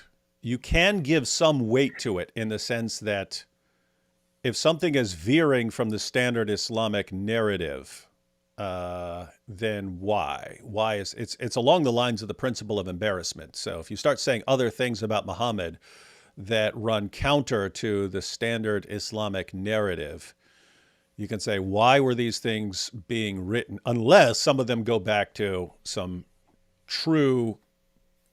things that were known during the, it's like, in other words, it's like, so take something that is based on the principle of embarrassment, the satanic verses. Muslims today generally don't believe in the satanic verses, and yet it's all over their earliest sources. Why is it all over their earliest sources when later Muslims did not like these things and they had a completely different narrative? Well, the explanation for it being in their earliest sources, so many early sources, is that people knew it was true. So that if you have different narratives about Muhammad's name, and his name, was different to the age of 40 and so on, and that's when he was given the name. If you have an actual case that you can present here, it'd be similar in the sense of like, why would someone make that up? Why would someone at some point in Islam say, hey, we're going to make up this story about him having the name Qutham. We're going to make that up. So with me, it's not enough. It's definitely not conclusive or enough to say I agree with that or I believe that or something like that. But I understand why some people would think that, would say, okay, why is this in here? That sounds like people are remembering something about Muhammad and they're trying to explain it. It's also, I think, one of these arguments that I think, what's even the point? Oh, so you're saying, so like, hey, even if you're right, it's not some life-changing thing that he had some different name before he was 40. Yeah. Okay. And I guess the point there would be, if you were able to successfully show that Muhammad had a different name, and therefore you would show that claims about him being given this name earlier or before his birth or something like that, those are fabricated, and therefore you would cast more doubt on the Muslim sources, something along those lines. Or just sort of in the, hey, everything you guys have been taught about Islam, everything's under investigation because of all these kinds of different issues and people making things up. Hence, at the age of 40, Muhammad declared himself a prophet and took the name Muhammad, meaning the praised one. This name was later claimed to be divinely inspired when Islamic texts were written much later. It's clear that no parents would have given their child a title name at that time. Even if it wasn't Kutam, it would have been some pagan name, meaning the son of a slave to some other deity. According to Islam, calling Kutam Muhammad is considered shirk, associating partners with Allah. Let's prove this from the Quran. Allah himself says in the Quran that all praises are only for him. Quran 34:1. Therefore, calling Kutam Muhammad, meaning the praised one, equates him with God, which is shirk. Additionally, Kutam insisted that everyone say Sallallahu Alaihi Wasallam, peace be upon him, after his special name, indicating that he considered himself a god. He named himself the praised one and created a god who demanded praise just like him. In Muhammad's 23 names, the two most famous, Muhammad and Ahmad, promote shirk. Now, let's explore where Muhammad's prophethood came from. I can tell you want to object to that because you just you're in a nitpicky mood and want to attack everything. Yeah. What is your objection to that, David? What? What is your objection to that? Oh, I'm just wondering. I'm just wondering. You know, when you have all praise to Allah.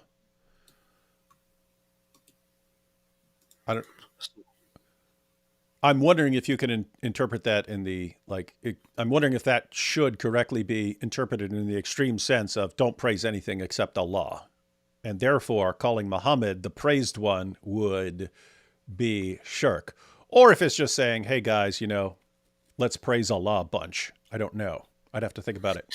But here's the thing. It would be totally consistent to say that Allah is the only one worthy of praise, and to also say,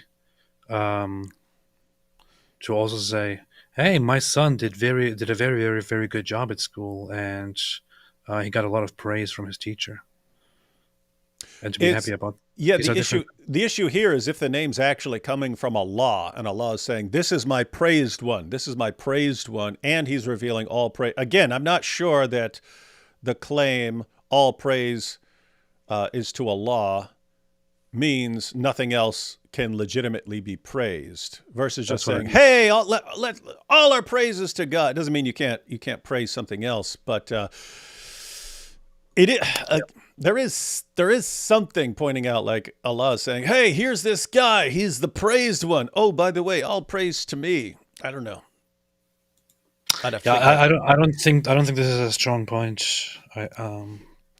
So I don't think that this is convincing, honestly. We will see. Take a couple super chats.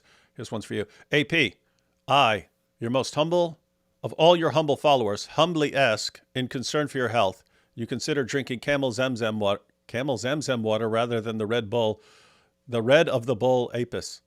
How do you not know that I don't have? How do you know that I don't have camel Zamzam water and camel urine in here? It's funny that it's not camel pee; it's camel Zamzam water. I have camel urine here and Zamzam water together mixed. That's what I drink every day. We should make an energy drink like Red Bull, but it's called Zamzam. Oh yeah, it'll be very popular among Muslims. Or it's called Red Camel, and it has a peeing camel on top of it. Mamma mia, Nadira makes the best spaghetti. I am definitely not Nadira. Crazy that Muslims prefer scientific miracles to prove Islam, but mostly Dawa use military victories and conquests in their preaching. Strange for such a peaceful religion, yet they never mention 14 and 0 in Russo-Turkish wars. Yeah, how are they doing against in battles against against Israel lately? I think they're like. I guess I could guess they could say that since they all celebrate it, they could consider October 7th a temporary victory that led to massive other defeats. It is amazing how you see Allah's on our side. He helped us kill 1,200 of them. It's like, man, you guys got crushed. It is so stupid too, because it is October 7th is not an isolated war or an isolated battle. It is even if so, they lost it, because you have on the one hand Hamas together with Palestinian civilians and other terrorist organizations pouring together into Israel and trying to kill and torture and rape as many Israeli civilians as possible, and they did succeed in killing over 1,000 Israelis, but then it was quite short-lasting. Their celebratory attitude, once the IDF took control of the situation and fought back, killed many of the invaders, pushed them out, and then actually started invading Gaza and bombing it to bits. That is still part of the same fight, and we clearly see who is losing here. So the fact that they actually come out and celebrate October 7, which says a lot about who pro-Palestinians are and who pro-Islam people are, is incredibly stupid. Incredibly stupid. All you do is celebrate one day where you kill and do horrible things to others, and then you cry as soon as you get a response. That's who these people are. You know what the cheering for October 7th reminds me of? It's a small scene in a movie I haven't seen since the 1990s. But anyway, there was an Eddie Murphy movie called Harlem Nights. And in the movie, there was a boxing match. This is way back in Harlem in, like, I don't know, the 1930s or something like that. But there was a boxing match in there with a black boxer versus like an Irish guy, Kirkpatrick or something like this. And all the white people wanted Kirkpatrick to win because he's white. And but everyone knew the black boxer was, I think it was Jenkins or something like that. It was a long time ago. This is over 30 years ago I saw that. But everyone knew that the black boxer was going to win. And they have the actual match, and this guy's just beating the white guy almost to death, just beating the crap all out of him. But at one point, the white guy gets one punch in, tap, and then the whole like white audience jumps up and cheers.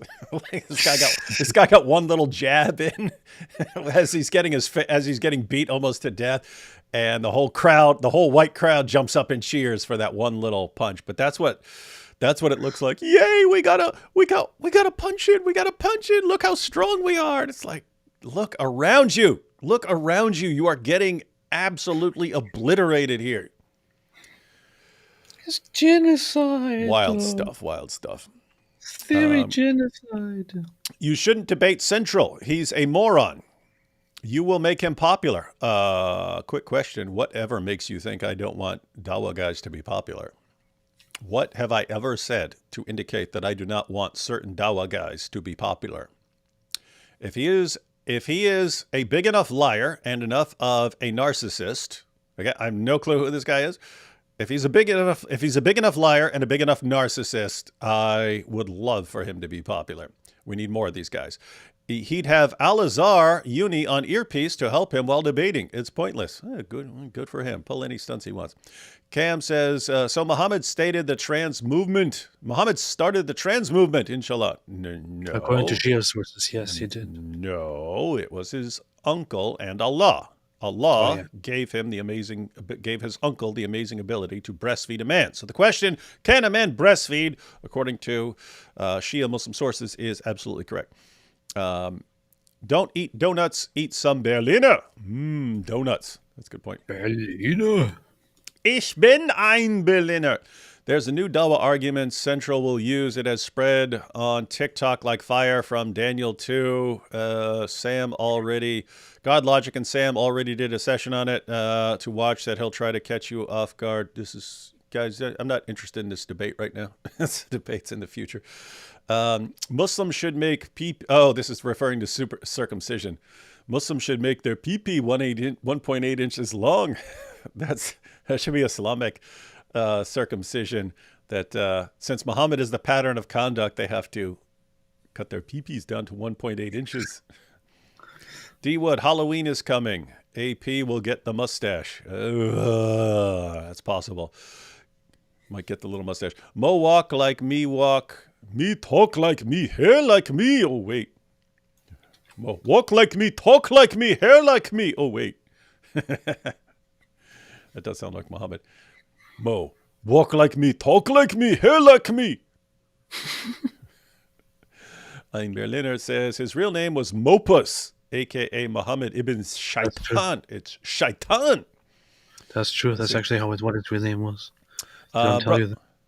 Brother D. Wizzle, will your debate versus Robert Spencer be on YouTube in the future? I don't have a preference. I'm a huge fan of you. May the best case win. Well, we have to do it first. We have to... Yeah, that's in the future. AP, how do you predict Islam will die? Their birth rates are depressing. Oh, hey, Dawood. I would say that it all comes down to one thing and one thing only, which is that that Islam die. No, I think it's. I think that that the death of it is different in that it is Muslim societies, when they are, as they develop, drift further and further away from Islam. You can see that in Muslim countries, every decade, the reports on whether the population is more or less religious has quite a trend. As these countries develop, they become less and less and less religious, less and less practicing in terms of Islam, and more open to other worldviews, more open to other religions. Islam has a very repressive attitude, and I think it is always good to point out this repressive attitude and not to mix in the whole secular reformist attitude of Islam, but to preserve the traditionalist attitude of Islam, because that is the one that makes Islam die. Because it's hard for Muslims to, for Muslims in advanced societies to keep continuing with this traditional Islam. It makes Islam die. And that's how Islam will slowly and slowly and slowly die. In fact, very fast, actually, I would say. Maybe within, as a prophet, I would say that within the next 200 years, it will die a horrible death. I think it's going to be way quicker than that. But the question was not directed towards me, so I will not share my brilliant and correct insights. I am the prophet, and I said it is 200 years. That's it. After years of watching you two, I know more about Islam than I ever thought there was to know, but still tune in. It's a gross fascination, like the circus, clowns, contortionists, magicians, spectacle. That is a good description of Islam and Dawa. When my first kid was a newborn, he often attempted to drink from my male nipples. This is evidence of his prophethood. Maybe he's the Mahdi. Good point. Good point. Keep an eye on that kid. Keep an eye on that kid. D. Wood, you got a pair of brass balls going to Dearborn and maybe Detroit. Respect, sir. Oh, I've been to both a bunch of times. AP, the Holocaust Museum experience is very moving. That's true. Mm-hmm. I have never been, honestly. I have.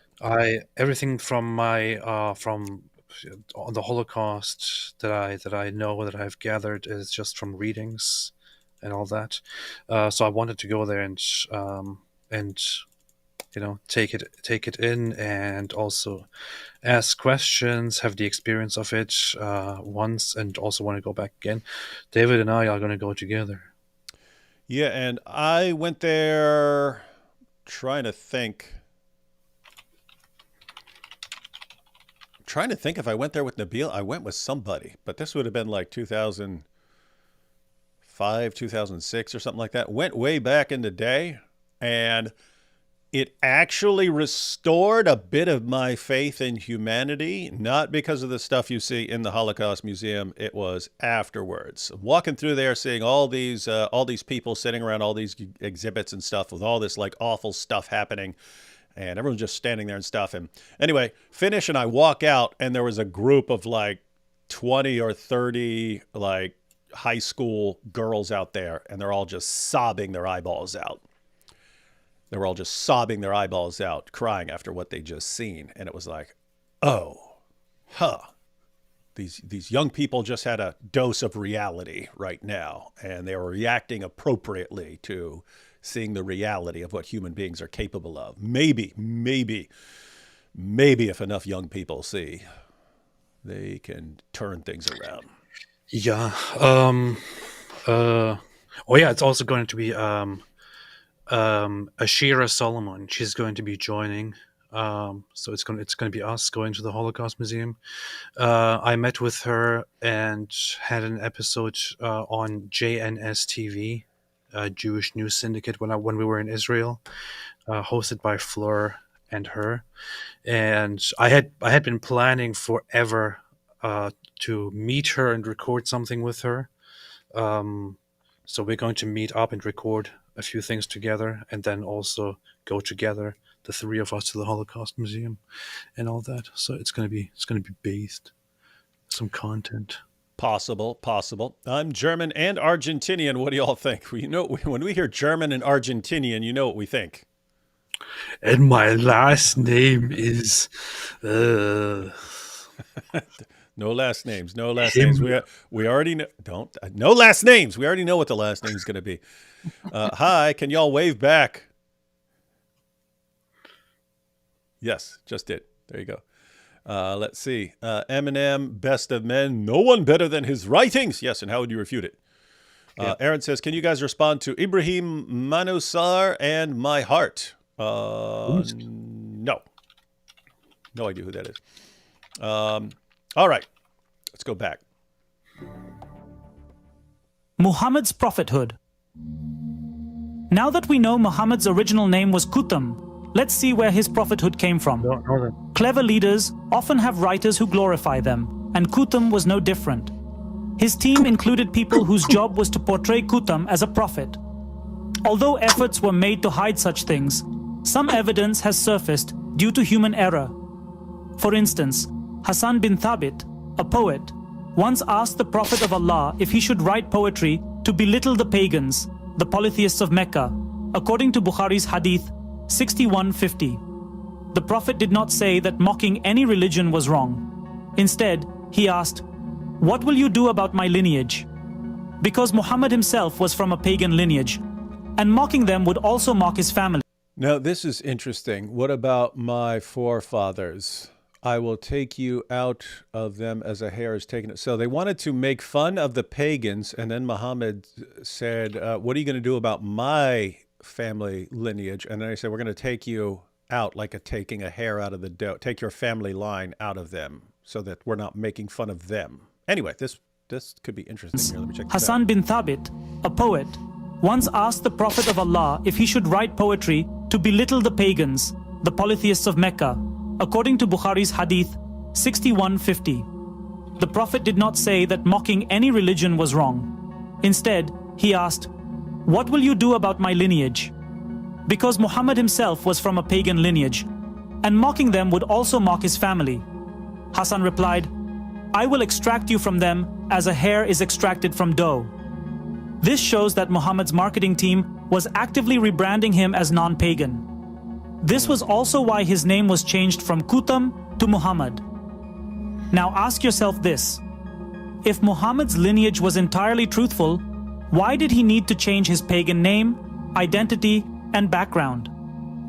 When we study Muhammad's prophethood in more depth, we find that he didn't have any qualities of a prophet. As Aisha, Muhammad's favorite wife and a child bride, said, according to Bukhari 4855, "Whoever among you says that Muhammad knew what would happen tomorrow is lying." Even Aisha believed there was nothing prophetic about Muhammad. If we don't want to believe Aisha, let's see what Kutam, now Muhammad himself, said. According to Quran 46:9, Muhammad says, I do not know what will happen to me or to you. The final and dearest messenger of God couldn't even foresee that there was poison in his food. Qutham was a prophet. What? What was that? What verse was that? Surah 46, verse 9, where Muhammad says, where Muhammad is ordered by Allah to say, I do not know what will happen to me or to you.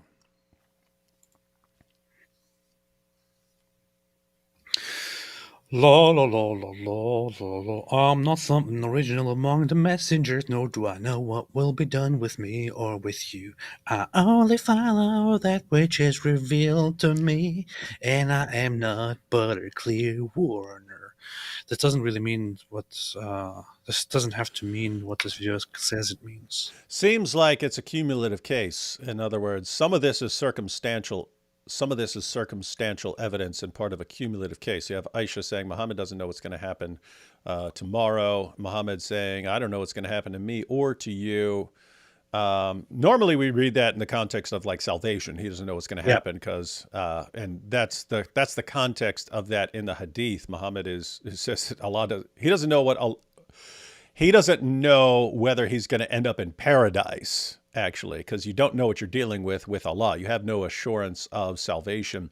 As far as the hadith in Bukhari, and viewing that as Muhammad trying to clean up his family and sort of rebrand himself as non-pagan background, that could be, since there's a big, century-long empty space that allows all kinds of speculation, that could be kind of circumstantial evidence, AP. If Muhammad's trying to clean up his pagan lineage, then you could say, oh, well, then it would make perfect sense for Muslims to change his dad's name from Abdullah to Abdullah. Doesn't mean it actually happened, but you can say it would be consistent with something they might want to do. But in that situation, since there's a bunch of speculation going on, you can say that Allah was to them another one of their pagan gods, and so why wouldn't this guy be the slave of a pagan god? Anyway, this is just what happens, guys, when your sources are really, really late. Who could not even predict his own dinner. According to Hang on. He couldn't predict his own dinner. I think I said that once in one of my videos. the final and dearest messenger of God couldn't even foresee that there was poison in his food. Qutham was a prophet who could not even predict his own dinner. According to Bukhari's Hadith 59713, in his last moments, Muhammad told Aisha that he felt his jugular vein being cut from the poison given to him in Khaybar. You can understand this in detail by watching my videos on this topic. All these points lead to the conclusion that Qutham's, now Muhammad's, prophethood was entirely derived from the stories of the prophets of the people of the book, Jews and Christians. Although those prophets performed miracles, Qutham couldn't perform any such miracle. That's true. Now let's see where he got these detailed stories of the prophets. Muhammad's knowledge of the people of the book. Islam is called the final religion of the Abrahamic religions. And Muslims proudly say that Allah is the same God who gave the Torah and Bible to the Jews and Christians before the Quran. Therefore, Islam refers to them as the people of the book. But there's no doubt that in Muhammad's time, there wasn't the information age we have today, where you can easily search for anything on Google. Who was that again? Was that Ahmed Deedat? Who's the one who's saying book? The book? I think it was Ahmed Deedat. I think so. The book. And what they're going, they're eating a book. Like all of a sudden he's just randomly sound like a chicken. That's so weird. It's like the weirdest thing ever. Anyway, we need to put that into some video or something like that. Despite that, Muhammad, now Qutham, had good knowledge of biblical characters, even about their health conditions. For example, the prophet Moses, known as Musa, had a speech impediment, as confirmed by both the Quran 20:25-28 and Exodus 4:10. This speech impediment is a personal health condition, yet Muhammad was aware of it. How can this be? For example, can you know that someone's cousin has cancer or someone's sister has HIV? No, this is private healthcare information and is not available in the public domain. However, it's clear that this knowledge was not divinely inspired, because if it were, there wouldn't have been any mistakes. And yet, Muhammad made several significant errors, which we'll discuss in another video. For now, let's take one example. In the Quran, Mary, who gave birth to Isa, Jesus, is called the sister of Aaron, Quran 19-28. Solid. Later, this had to be explained as being in the same lineage, descendant, and various awkward explanations were given in commentaries. That's true. The person writing the Quran confused Mary, the sister of Aaron, with Mary, the mother of Jesus, because both had fathers named Amram, No. which has been forcibly changed to Imran in Islam. Well, one of them didn't actually have a father named Amram, but the Quran says that her father was, and therefore they'd be. Yeah, that's the entire point of it is of the Amram name is that it is significant evidence that there is a mistake here, because Mother Mary is never ever reported to have a father named Amram. It is only the other Mary, known as Miriam, sister of Aaron and Moses, who clearly, according to the Bible, had a father named Amram. And suddenly we have in the Quran referring to Mother Mary's father as Amram, which doesn't make sense, because the only name associated with the father of Mother Mary in Christian tradition, according to the Apocrypha, which is not entirely discredited, is Joachim. That's it. That's all we have. Amram just comes out of nowhere, and it seems that the Quran, in a very, very, very, very weird way, calls that guy by the name of Miriam's father's name, and that just really seems bad. Really seems bad. Yes, I said Mother Mary. What's your problem with it, Kizzy? I said Mother Mary. No, I was thinking of something totally different. I was thinking like, oh, okay, this seems like the Muslim explanations seem like a real stretch here. If this were the only issue, then maybe you could say, okay, we'll let it slide. But when you see this over and over again, like he's responding to the Trinity, but he has no clue what the doctrine of the Trinity is. He says the Jews call Ezra the son of Allah. We can't find any Jew who's ever said that ever. Guys, it always breaks down to the same issue. I can understand a 7th century Arabian caravan robber getting this stuff wrong. If you're saying the creator of the universe kept making all these claims, and it's like, okay, if he refutes the doctrine of the Trinity, but he gets it wrong, and he accuses Jews of believing something that Jews don't believe.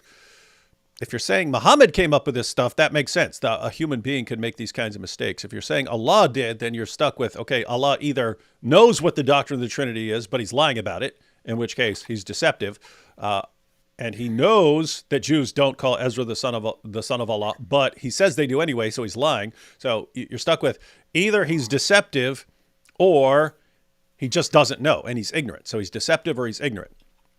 And I would have to say, if I were a Muslim, I would go with deceptive, because he is the best of deceivers. That's based.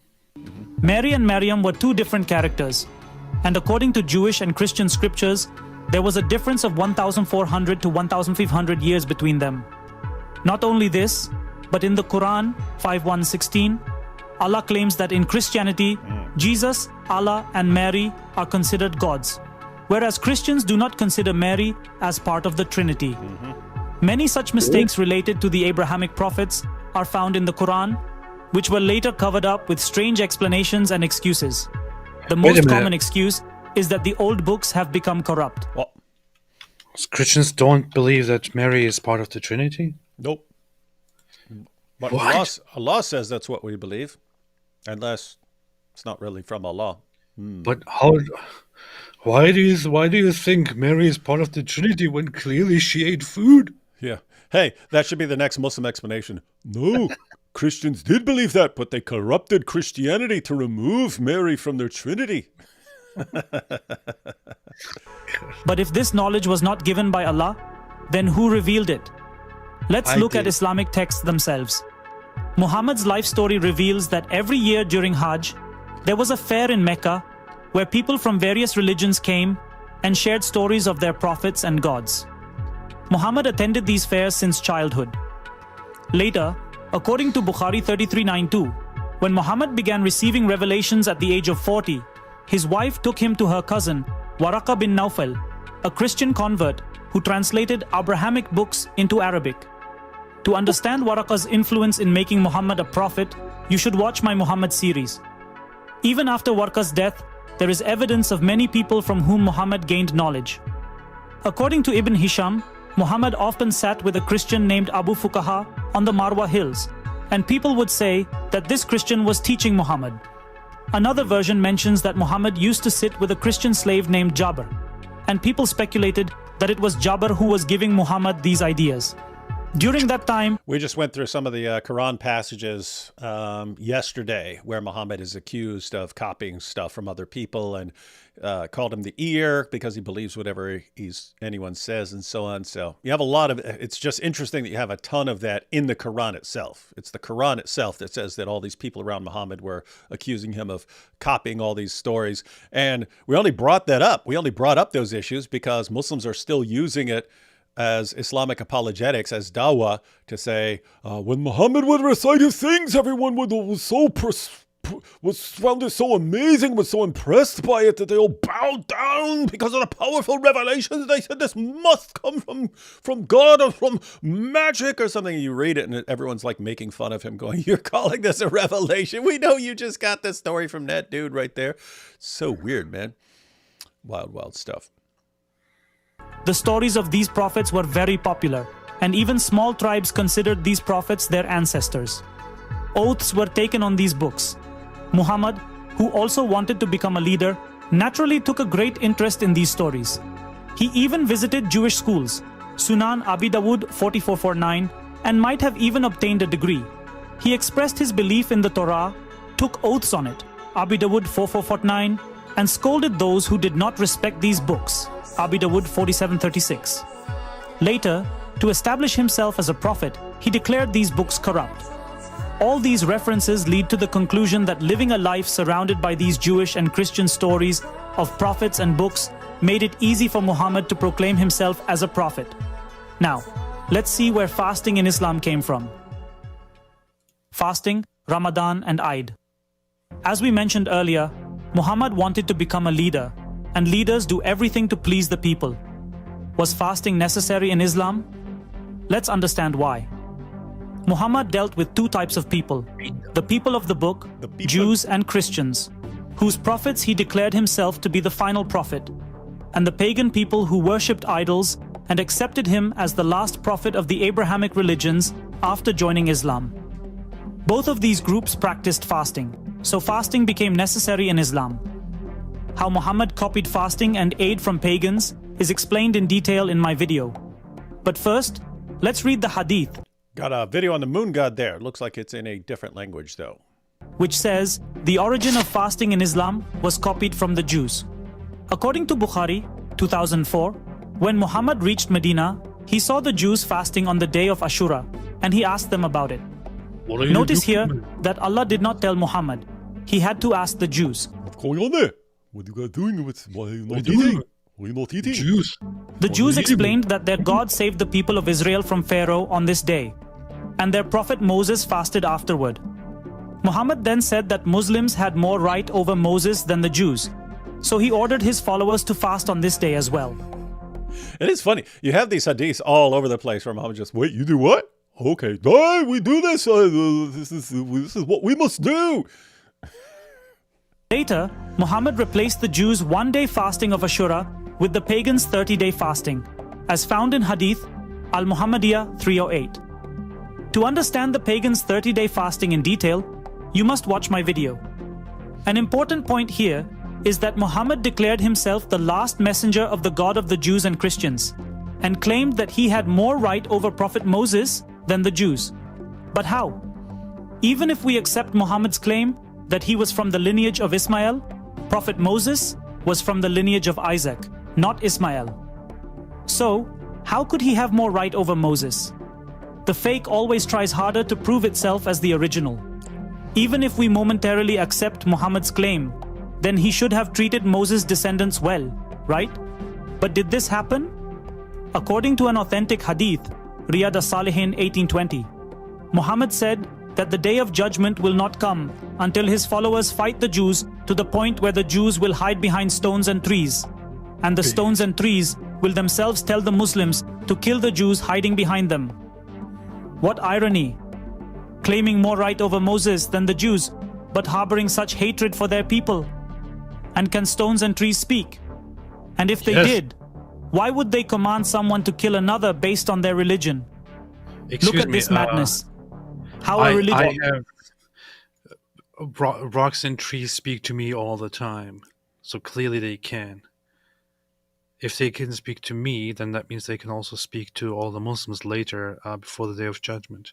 They speak to me all. I have long conversations with trees and with rocks every day. Whenever I walk past them, sometimes they're like, "Hey, where are you going?" And I sometimes respond and I have a conversation with them. That's how it goes. But when it comes to Muhammad's reaction to the Jews, the Jews they didn't like him and they made fun of him. And you can't make fun of Muhammad. If you make fun of Muhammad, then you have to deal with the consequences, and that means collectively Jews all become the enemy. That's how it is. So, there you go. In your face, debunked. Wrong. In your face. Who's this guy? Can fool us. A person kills another on the advice of a tree because of their religion. Share your thoughts on this in the comments below. Let's now discuss the second major festival in Islam, Bakra Eid. Eid ul-Adha. Eid ul-Adha is a major festival in Islam, celebrated as the sacrifice of Prophet Abraham's son for God. It's known worldwide as the Festival of Sacrifice. But where did this festival come from? According to Jewish and Christian scriptures, their prophet Abraham, at God's command, was ready to sacrifice his son Isaac. But at the last moment, God stopped him and sent a ram from heaven, which Abraham sacrificed instead. This story was copied into Islam by Muhammad, who replaced Isaac with Ishmael.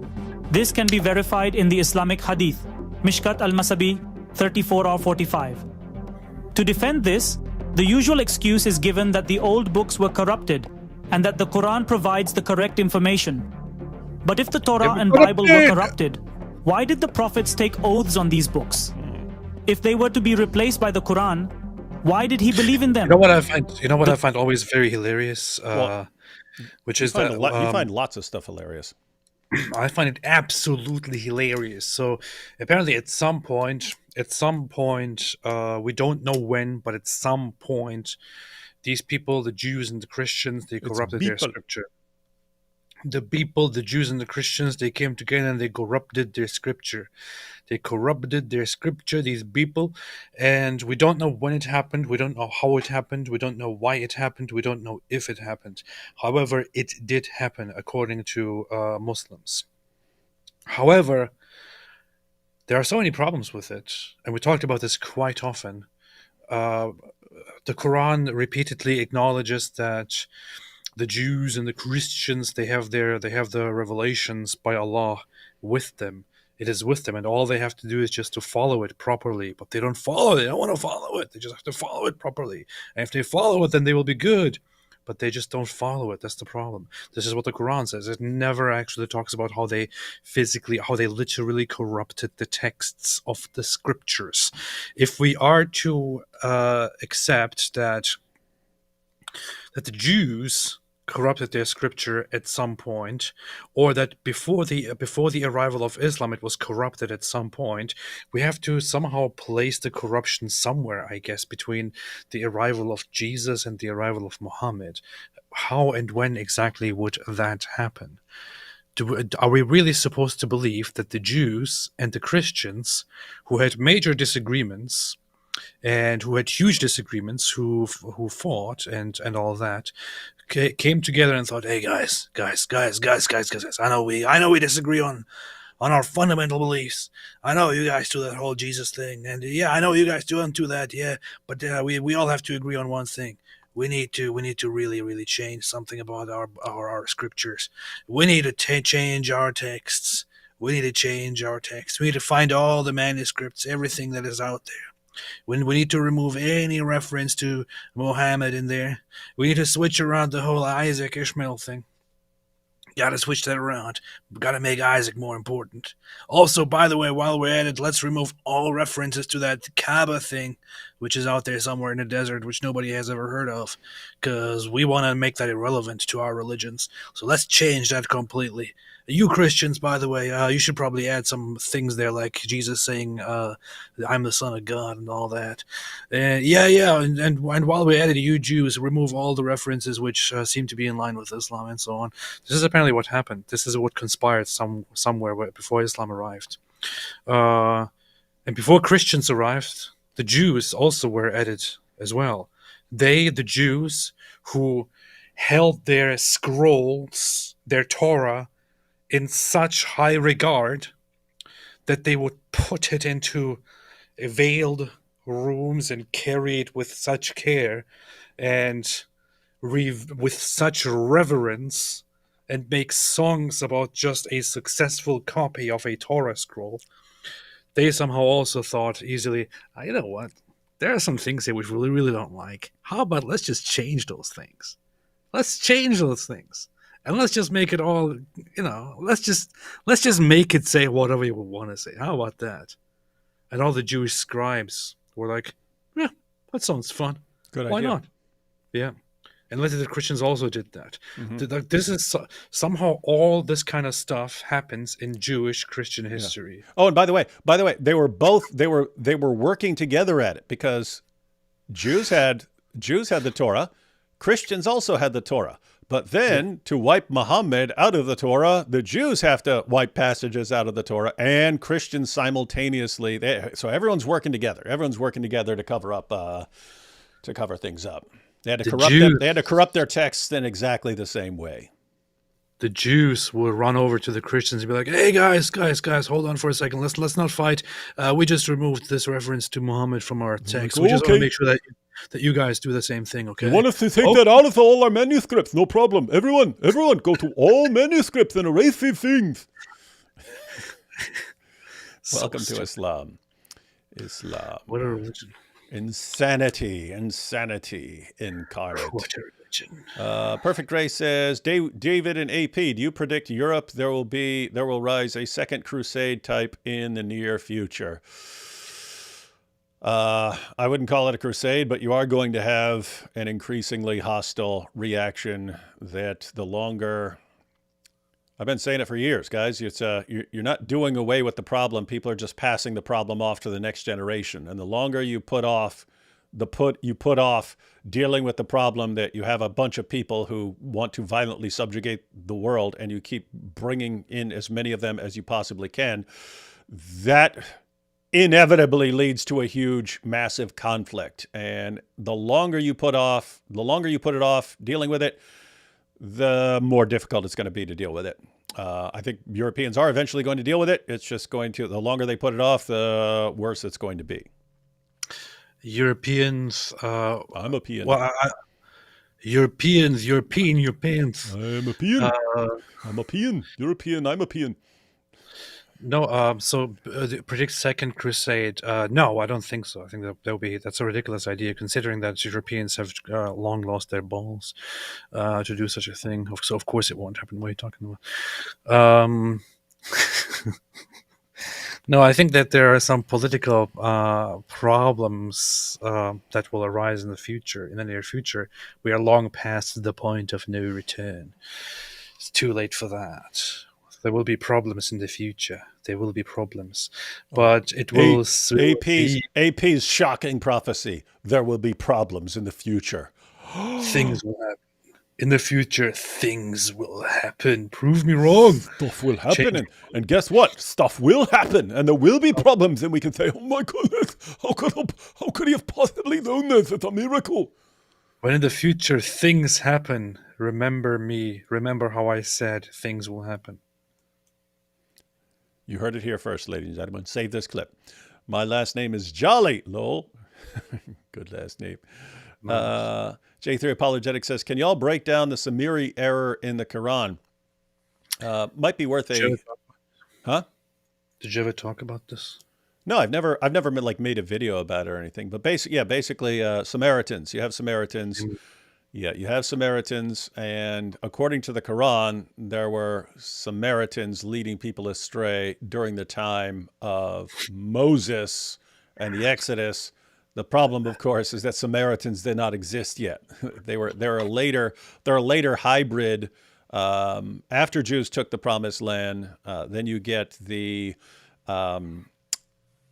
Samaritans, which were basically a mixture of Jews and some others that were left over from the northern tribes. But yeah, so long story short, the Samaritans who didn't exist during the time of Moses existed during the time of Moses. So it would be a historical error. But it might be worth making a video on that at some point. Did you know that there are only estimated to be around like 1,000 of them left? That's kind of sad. I should go hang out with some of them. D Wood, yeah, I saw this a couple minutes ago. D Wood, maybe need more moderators, spammers in the chat. Yeah, when I saw that Ein Berliner said this, I just picked 3 people that people were responding to who seemed like they were just trying to divert everything away from what we're actually looking at. So hopefully took care of that. Allah strawman the Christian and Jewish position. Yeah, he would make things up and then attack them. So Allah is actually the God. That'd be a funny video. Allah, God of the straw man. That'd be funny. The straw man God. I think if the West brought Muslims in slower, it would be good and would probably get a lot of them, especially their kids, to leave. But they bring them in too fast, and the old ideas stick around too much. Depends on what you want. So you're saying, hey, if Muslims brought, if people brought Muslims in slower to the West, then people would be able to adapt in a way that they don't if you bring in a bunch of them and then they all click up and so on. But I mean, if you want people to wake up to Islam, it's kind of aren't you better off if it's rapid? Aren't you better off if you really want people to wake up to Islam and go, oh my goodness, this is everything these critics of Islam have been saying? Don't you want it to kind of happen fast? Like you want it to be shocking, right? Those are the difficult things. In other words, do you want a slow cook or do you want the frog to jump out of the frying pan? Let's see. Tim says, don't forget how they found, changed, then re-hid the Dead Sea Scrolls. That took them a lot of effort. We should at least honor that effort. What are you laughing at? Oh, yeah. That's true. If they hid them. David, does the meek always inherit the earth? I think you'd be taking that way too literalistic if you said the meek always inherit the earth. That would be a weird interpretation there. All right, back to this video here. Torah was finalized in 500 BC. So how logical is it for Muhammad in 1660 AD to declare it corrupt after taking an oath on it? Why was this baby swap done? This is a significant issue explained in detail in my video. The link will be in the pinned comment, so do watch it. Another point to note is that the Jews and... What were you laughing at? Did you laugh at that graphic, the baby swap? I find it funny that they call it the baby swap. Yeah, I know that was funny, but the graphic was what was funny. Yeah. Christians, whose books were copied, don't take this story as seriously and don't engage in such barbaric practices. Now, let's see where the tawaf, circumambulation of the... What did he just say? Let's see. Since you're so concerned here. Baby swap done. This is a significant issue explained in detail in my video. The link will be in the pinned comment, so do watch it. Another point to note is that the Jews and Christians, whose books were copied, don't take this story as seriously and don't engage in such barbaric practices. Now, let's see where the tawaf, circumambulation of the Kaaba and Hajj came from. That's not accurate. What? Talking about the... Yeah, that the Jews and sacrifice Christians don't take the sacrifice seriously and don't engage in such barbaric practices is not accurate. I mean, you could say that you have an opinion on that it is barbaric and that they technically do not engage in such practices, but it's not because they don't take it seriously. It's because of theological developments and so on. As far as I understand it, in Christianity, is because of the new covenant. That's it. In Judaism, it is pretty much because of the destruction of the temple and the ceasing of temple worship. It is still thought that if in the future the temple comes back, then there would be once again sacrifice practice at the temple, for example. You don't know anything. Tawaf of the Kaaba and Hajj.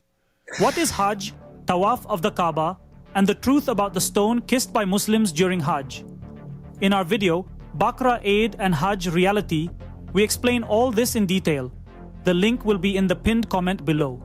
For now, let's briefly discuss where all this came from. According to Bukhari's Hadith 4376, people used to worship stones, and when they found a better stone, they discarded the previous one and performed tawaf around the new one. Stone. Let's So, walk around it. even before Islam, Muhammad's people were performing tawaf around stones. Look at your little weak stone. I have a way better stone here. Oh, let's walk around that. Let's walk around that. That's a better stone. Everyone, I heard about this guy. He's got an even better stone than us. After Islam's rise, they started. And Islam, they all walk around stones. So pagan, so pagan. Let's walk around this stone and kiss it. Oh, we're better than the pagans. Performing tawaf around the Kaaba and the black stone. Now think about this. If Allah hates idol worship so much, why would He want people to perform tawaf around the Kaaba and the black stone? These are both worldly objects and stones. Why is there a problem with idols but not with these stones? It's simple. Islam is not only copied from the people of the book, but also from pagans. As I mentioned earlier, the pagan tribes of Aus and Khazraj from Medina were very dear to Muhammad, and he copied their 30 days of fasting and Eid. Similarly, he copied tawaf from them.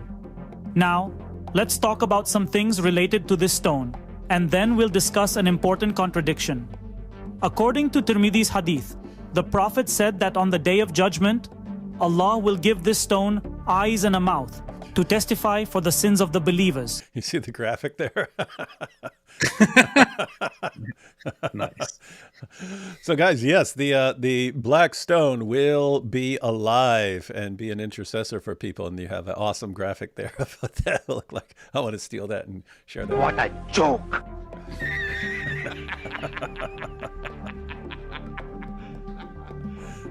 You serious? Seriously, it's written that it will happen.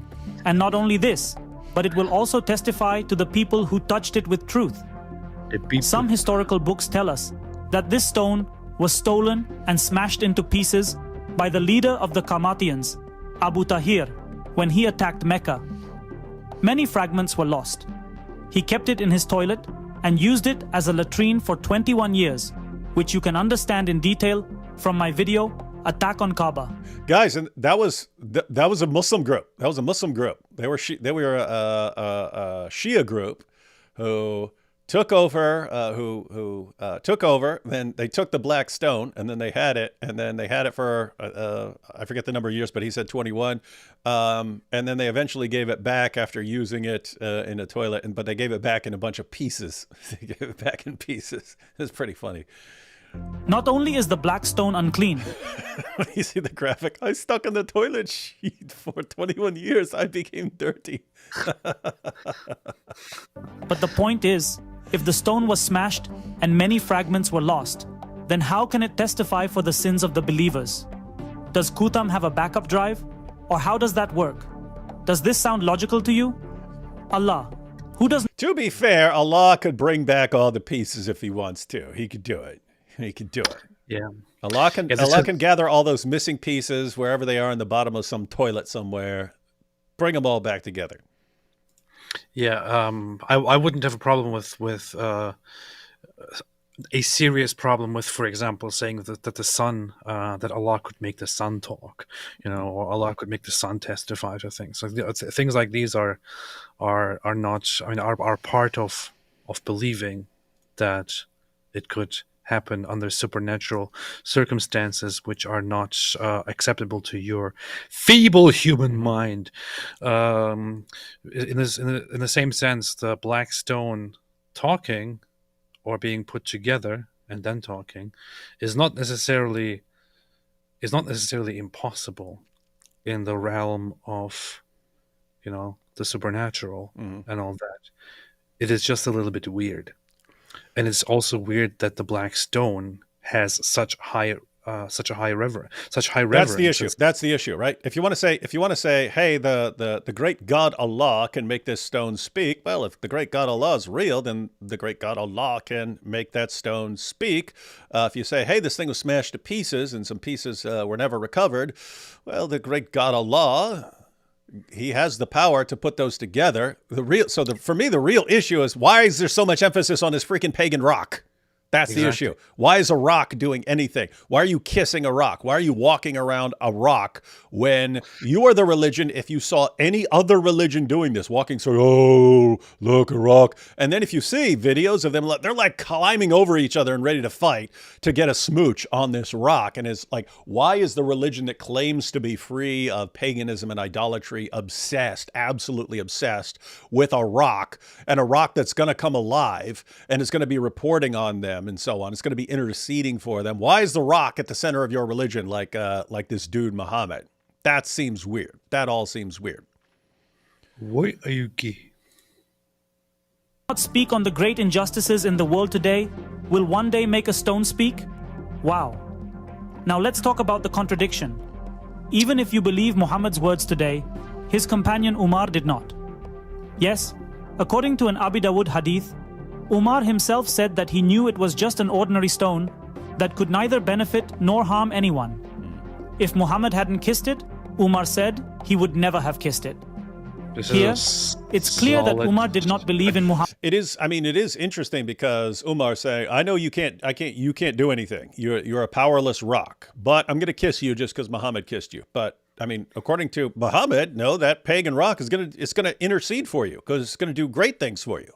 So I guess that's the point there, that Umar didn't even trust Muhammad's reverence for this thing. Words. This is an important thing. It is Umar himself who makes the point that basically others should also make, that other Muslims should make, and says, hey, I know you're just a stupid rock. I know you're just a dumb little rock. Nothing's gonna be happening after I kiss you. But my prophet, he kissed you gently. Mm-hmm. He smooched you. He loved you. He caressed you. Too. He slobbered. He French kissed you.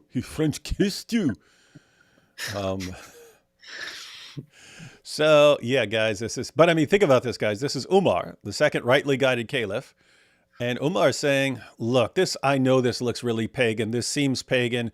If it looks pagan, walks pagan, sounds pagan, I have to conclude it's pagan, but I can't conclude it's pagan because Muhammad did it. Okay, that's the second rightly guided caliph. So you Muslims out there, guess what? You're free to go, this looks pagan, but I got to do it anyway because Muhammad did it, but really looks pagan. You could do that. You could totally put that into one of those, into the Office version of things happening in Muhammad's time, where Umar goes there and kisses it and then says, look, I know what this looks like. Mm-hmm. I know what this looks like. Nice. Followed him. Now we know where the idea of tawaf of the Kaaba and the stone came from. Let's also see where the idea of making the Kaaba the Qibla came from. There we go. Where did the Qibla come from? According to a Bukhari hadith, Muhammad and his companions used to pray facing Jerusalem, the holy place of the Jews, Baitul Muqaddas, for 17 or 18 months before he changed the Qibla to Mecca and the Kaaba. According to Islam, Mecca was a holy city since the time of Abraham. Today, Muslims proudly claim that the Torah and Bible mention Mecca, which is actually not mentioned anywhere. Mecca. And if Mecca was truly a holy city since day one, why wasn't the Qibla directed towards Mecca and the Kaaba from the first day? Why did it take 17-18 months? This indicates that Mecca was associated with Abraham long after Islam came into existence. Now, let's see how Muhammad, i.e. Qutham, treated Jerusalem, Baitul Muqaddas, after making the Kaaba the Qibla. According to Abdullah bin Umar, he saw Qutham, i.e. Muhammad, facing Baitul Muqaddas, Jerusalem, and relieving himself. Mashallah. From this, it's clear that Qutham, far from being the messenger of the Abrahamic religion's God, actually hated their God. And not just God, but also the followers of the Abrahamic religions, as we just learned that trees and stones will testify to kill the Jews. Where did Angel Jibrail come from? Angel Jibrail is supposed to be the angel who brought the Quran to Muhammad. If you watch my Muhammad series, you will find that when Qutham encountered a strange man in the cave of Hira, Khadija's cousin, Warqa bin Nawfal, told him that it was the angel Jibrail. This means the last prophet did not even know who the man was until a Christian told him. And even then, Warqa never accepted Islam. This angel mostly appeared only to Muhammad and was invisible to others. But sometimes when he appeared to everyone, do you know how he looked? Let's find out from the hadith. According to Bukhari's hadith 3634, it is reported that Jibril came to Muhammad while Salma was also present. Jibril spoke to Muhammad and then left. Muhammad asked Salma if she knew who that was, and she said, Dihya, referring to a handsome man among Muhammad's companions. Salma later said, by God, I thought it was Dihya until I found out later that it was Jibril. So whenever Jibril appeared to everyone, he looked like Muhammad's companion Dihya. Interestingly, there is no hadith where someone saw both of them together, much like in old comedy movies where two look-alike brothers never appeared together. Anyone ever seen Dihya al-Kalbi and Jibril in the same room? Coincidence? Now, you can understand for yourself why this happened. Where did the hijab and burqa... That's funny, he just leaves it there. You can understand, you can figure out. You can figure out how that all happened. Yes, we can. Good. Yes, we can. Come nice, from. Nice. In Islam, the hijab requires women to cover their heads, while the burqa means covering completely from head to toe. Covering the head was common in Jewish and Christian societies before Islam. But where did the burqa come from? You might remember that some time ago, Iran's moral police killed Masha Amini for not wearing the hijab properly. No rule in the world is greater than an innocent human life. Let's understand where this practice came from. Let's read the hadith. The Prophet's wives used to go to the fields of Al-Manasi for defecation. Umar told the Prophet to instruct his wives to observe the veil. One night, when the Prophet's wife Sauda was going to the field, Umar called out saying, I recognized you, O Sauda. From the hadith, it's clear that Umar said this because he desired the verses of the veil to be revealed. Hey, do you imagine this? So it's like Sauda goes out to use the bathroom. And all of a sudden it's hey, Sauda, what you doing out here, huh? See out here, I'm just sitting out here at random at this spot that all the ladies go to the bathroom in, but I mean, you're one of the Prophet's wives. I shouldn't be seeing you out here where the ladies go to the bathroom at. I want to see other ladies go to the bathroom, but I can't look at you. You're the Prophet's wife. I always follow the women around to watch them poop, and now I'm seeing you. Why do I see you? You should be hiding yourself. Hey, it's funny. It's we were talking about The Office for a show, but there was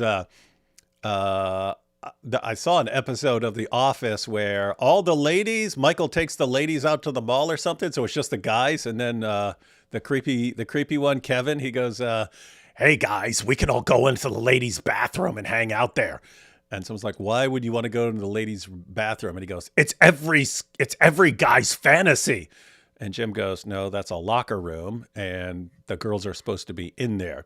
But anyway, then they ended up going and hanging out in the bathroom. But that'd be Umar. That would actually be Umar. He liked watching ladies go to the bathroom, unless it was Muhammad's wives, and then it was, I thought your wife's butt. she was pooping. She was pooping, and I saw the poop coming out of her butt, Prophet Muhammad. Your wives need to veil themselves so I can't tell. Oh boy. And after that, the verses of the veil were revealed.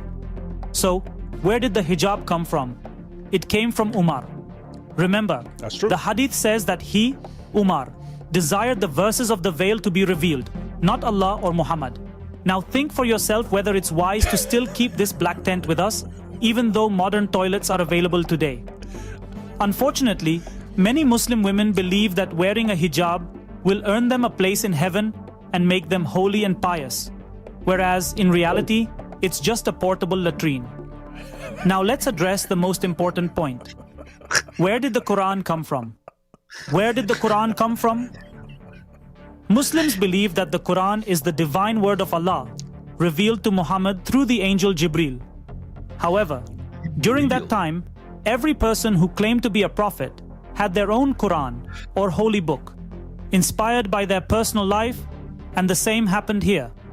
At one point, the Quran itself says that it's in a preserved tablet, meaning that Allah had written it down before revealing it to Muhammad.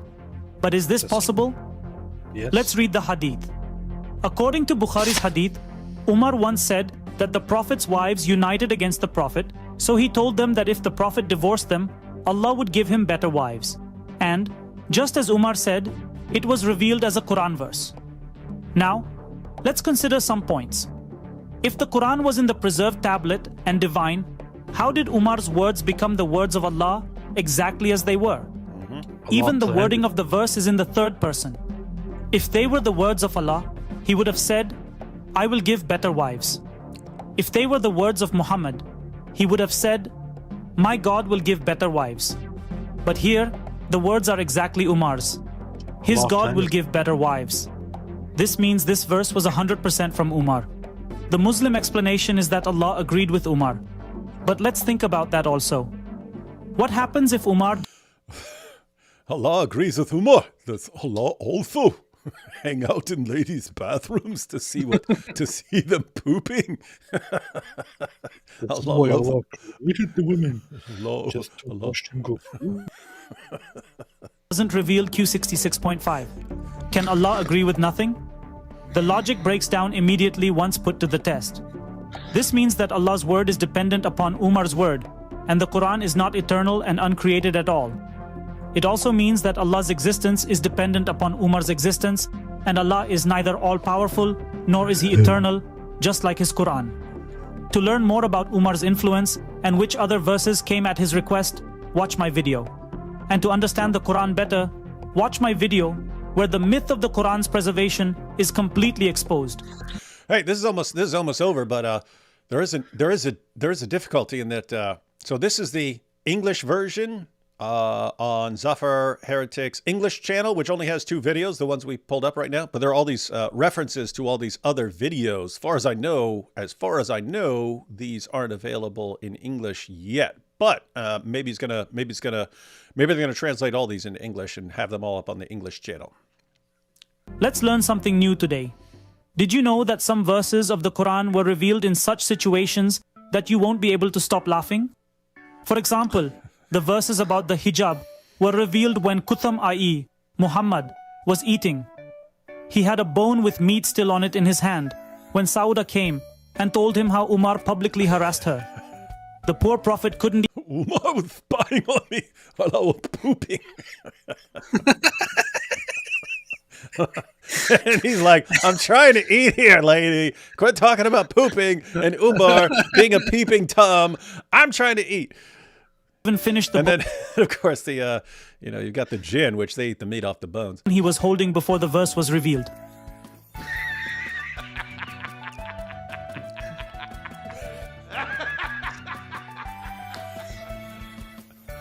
Interestingly, Was in his it's hand. not even mentioned that Jibril came, nor Allah himself, but fearing Umar. It's like his wife comes and is like, please, oh, Prophet Muhammad, he's harassing me, he's coming watching me poop. And then Umar comes and is like, please tell your wife to cover up. And Muhammad is just He's like, still got his second bone. I have a revelation. You are allowed to go poop. And, Yeah. Oh, and then they're like, I think that was a Quran verse. But it's tied into this. It's tied in a really creepy way into this issue that it's up to the orders are to women to control guys looking at them, and therefore Allah. Notice what Allah doesn't say. Umar, quit freaking watching ladies go to the bathroom. You creepy, sick, twisted whack jobs. Quit looking over there. Quit checking out where ladies go to the bathroom at. It can't be that. So it's okay, ladies. Gotta dress up like a frumpy ninja so Umar doesn't see you pooping. Take your portable latrine out there. Quickly delivered the Quran verse. Now that's faster than fast food. Here's another example. Verse came due to a donkey's bad smell. Yes, this actually happened. According to this authentic hadith of Bukhari, the Prophet went to meet someone on a donkey, where the donkey passed wind, and two groups of believers started fighting over it. After that, a verse came, stating that if two groups of believers fight, make peace between them. This means that the verse was inspired by the donkey's passing wind. If the donkey had been washed and cleaned that day, this verse would not have come. These examples show that the Quran was in... What? I wouldn't say that. I would say that that doesn't have to fall. That doesn't necessarily have to be a fact. It may be that Allah just planned it that way. It was part of Allah's perfect plan that the donkey would fart and would fart. Does Allah know from all eternity that this donkey's gonna let a bubble out? Of course. And therefore, he could have he had the perfect timing on the revelation of his powerful verses. Inspired by not only humans, but even animals, making it hard to believe that it came from God.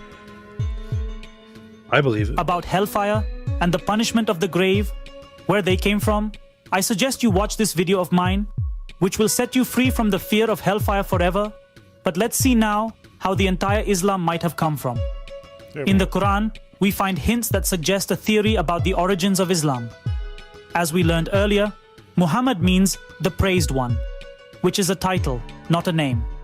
You may be surprised to know that Christians also gave a similar title to Jesus, Christ or Messiah.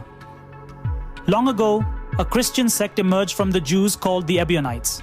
It's said that they gave Jesus the same title, the Praised One, which was translated into Arabic as Muhammad. Although Muhammad incorporated pagan practices and mixed their special festivals with the Abrahamic religion to create Islam, there are still many similarities between this Christian sect and Islam. For example, this sect also believed that Jesus was not the Son of God, but a messenger. Many times, when the Quran mentions Muhammad, it seems as if it's talking about Jesus.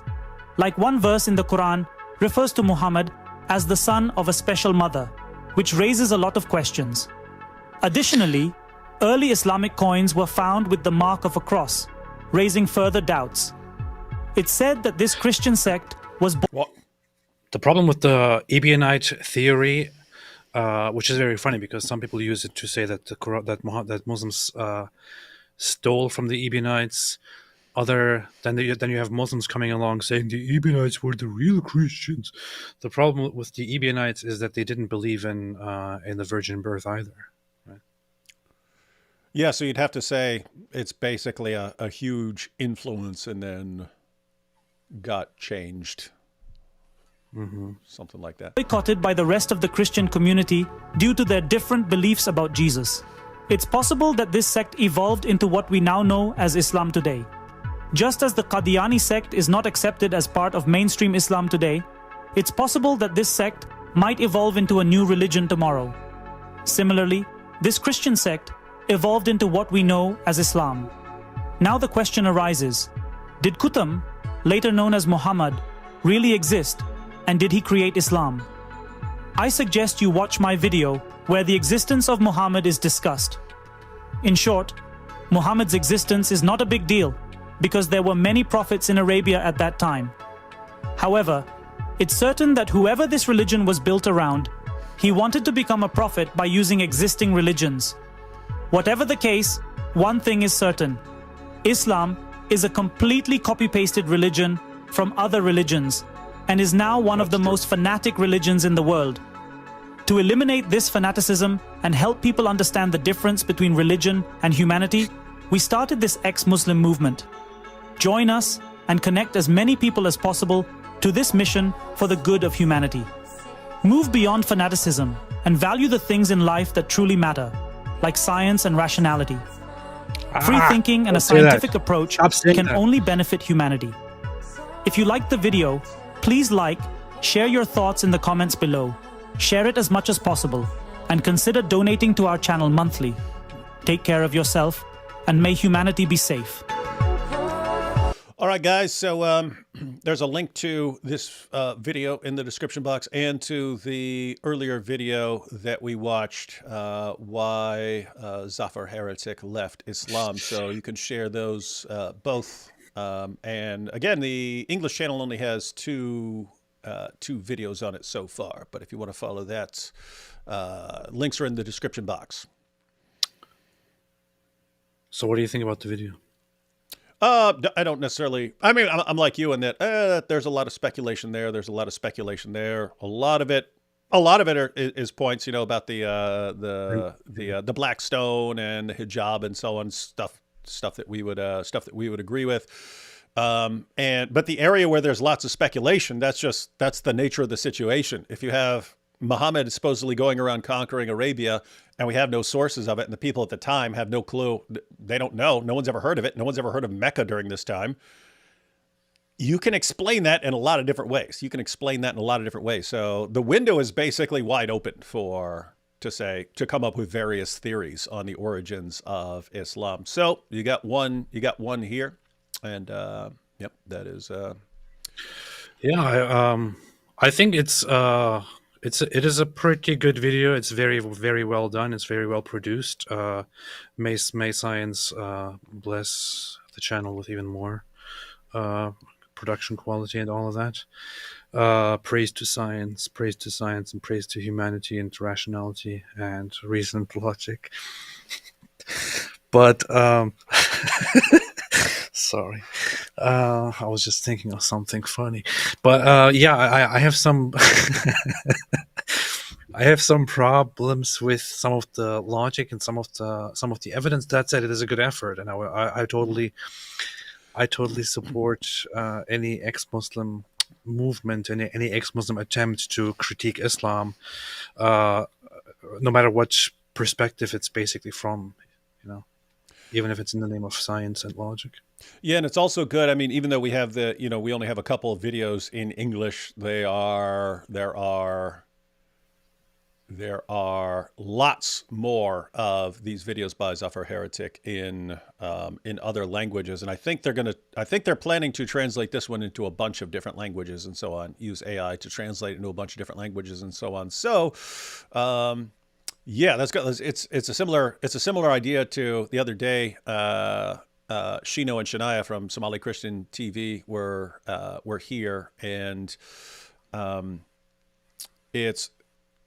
For me, I can't do a lot to reach people who speak Somali and don't speak English. There's not a lot I can do. There's a communication barrier. Whereas Shino and Shania, they're producing content that reaches Somalis and so on. And so it's the same thing. We need lots of different people creating content and sharing this information with different groups around the world, especially groups that don't understand. The point is, there's tons of videos available in English, tons and tons and tons and tons and tons. Other languages, not nearly as much. So need lots of them. And places out there, India, Pakistan, Bangladesh, those areas, they need a lot of effort in producing content out there because that is a very important region of the world.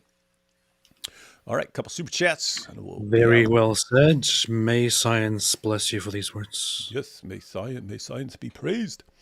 Do you guys think, all praise be to science, do you guys think Islam is against music and other human enjoyments to further undermine the people they wish to conquer, like Hindus and Christians? I think everything goes down to Muhammad didn't like something, and so it became part of the religion. They think there's some huge issue to it. It's just Muhammad didn't like certain things. Yeah, I think it's just that Muhammad had serious problems, and that's it. He did. But wouldn't you want to prevent Sharia? Now we have whole cities in the U.S. under its control. By the time people wake up, it could be too late. So you're saying, What? yeah. And did that happen? Did that happen due to rapid influx or to slow growth? That's the point. Islam takes over much more effectively by this slow, steady pace, and everyone keeps getting used to it. It's when a bunch of Islam comes at once and everyone is shocked, that's when you actually start having people pay attention to it. So That's why we need more Islam. no, I'm just saying the people who are saying, hey, we just need it to come in slowly. I'm like, I don't know. If you're concerned about people understanding it, people would understand it much more effectively. I'm saying, look, based on whatever your concerns are, if you're saying, hey, we want Islam to keep coming, but we want it nice and slow, so everyone can adapt and never becomes a concern. That doesn't seem to fit. In other words, sometimes things have to become significantly worse before they get better. Let's see. Mein Urlaub ist am Montag leider zu Ende. War schön mit euch allen. Hoffentlich bin ich bald wieder what is this? Live dabei. It's an English injunction. Oh, okay. They stuck it in there. Okay. I was like, what the heck is that? Stay safe and don't forget to pray for AP. Dankeschön, Dankeschön an Brede mit Brede. Vielen, vielen Dank. Bitte. My stone's bigger than your stones, you see. I have the biggest stone. In Islam, we have the biggest, blackest stone. That stone is worse. That stone is worse than this one. It steals clothes. Yeah, there was the stone that stole Moses' clothes. Shame on that stone. So he beat the crap out of that stone. Oh, so that's why they call themselves Shiites. Because they took the black stone and put it in their bathroom. See Chapman there. Songs of Relief said, Dia in the streets, Jibril in the sheets. He's Dia in the streets, Jibril in the sheets. And I'm Berliner. Poop is good, lifts up the mood, except it is soup. That's nice. And the true Orthodox news and apologetics. But what about the return of Minge? Yeah, we got the return of Minge. That was the guy who was all over the internet for his apartment being raided for kitty pictures or something like that. But he says he was exonerated of all this, but still ended up all over the news. Don't know, because you've got the news broadcast, and it was saying one thing, but then you've got Minge saying he was exonerated, but Minge is a compulsive liar, so no idea what to believe in all of this. All right, AP, what's going on? You're going live tomorrow night? What's going on? Most likely we're going to do that, yeah. Tomorrow, actually, I'm not sure if I'm going to be able to go live tomorrow. We'll see. We will see. We will see. We'll have to arrange that. We'll have to see what's happening. We'll let you know. All right, guys. In the end, science will decide what we will do, and we'll just have to submit to science and see what happens. Indeed.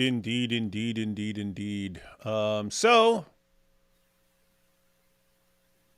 just trying to think if there's anything else. So, yep, we don't know what the situation is because there's stuff going on that we have to do. So we will have you all await further notification.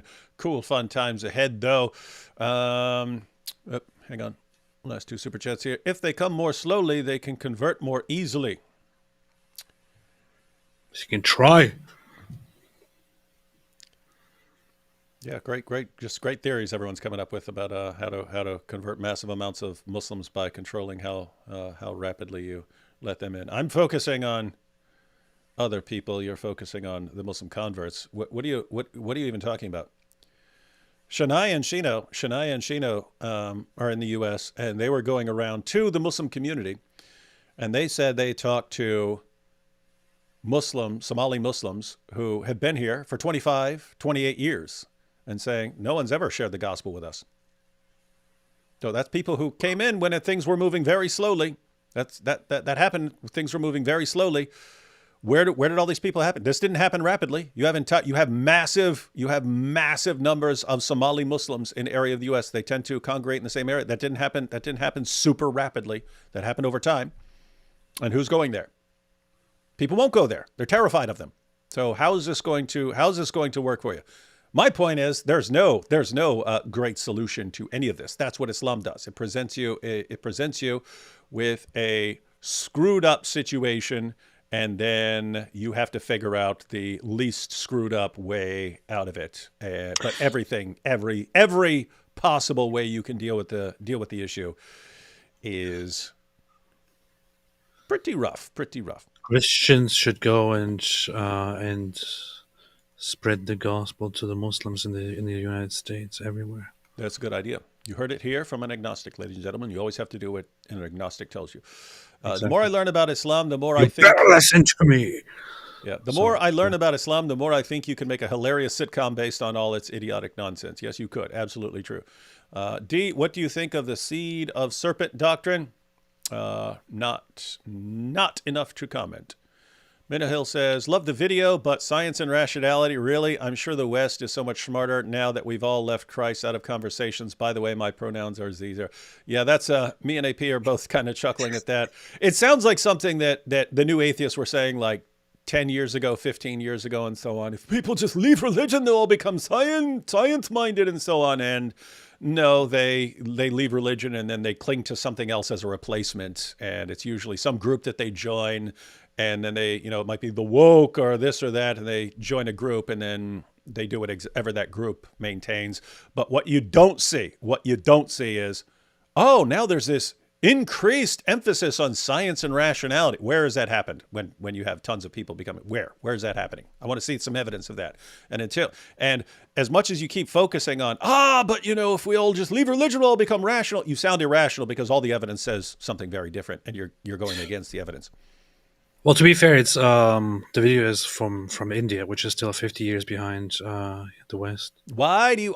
People don't understand how messed up. I'm just joking. He's Indians, joking, everyone. He's joking, everyone. Just kidding.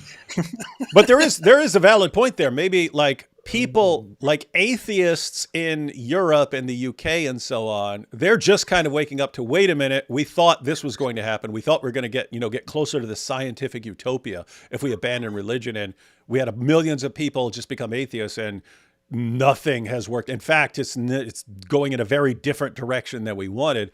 Maybe atheists in other parts of the world haven't caught on to that, but don't worry, you will. And then Maxim here says, younger Muslims without overbearing parents usually walk away from Islam on their own. Yeah, that's why you have all these young and passionate Dawa guys screaming that they're going to subjugate the world and chop people's heads off. Well, I mean, we can all put our faith in reason and logic and science and humanity and see what happens. Science will save us. Science will save us. And until then, just have to watch us until the scientific utopia comes. Catch y'all next time. Let's do it.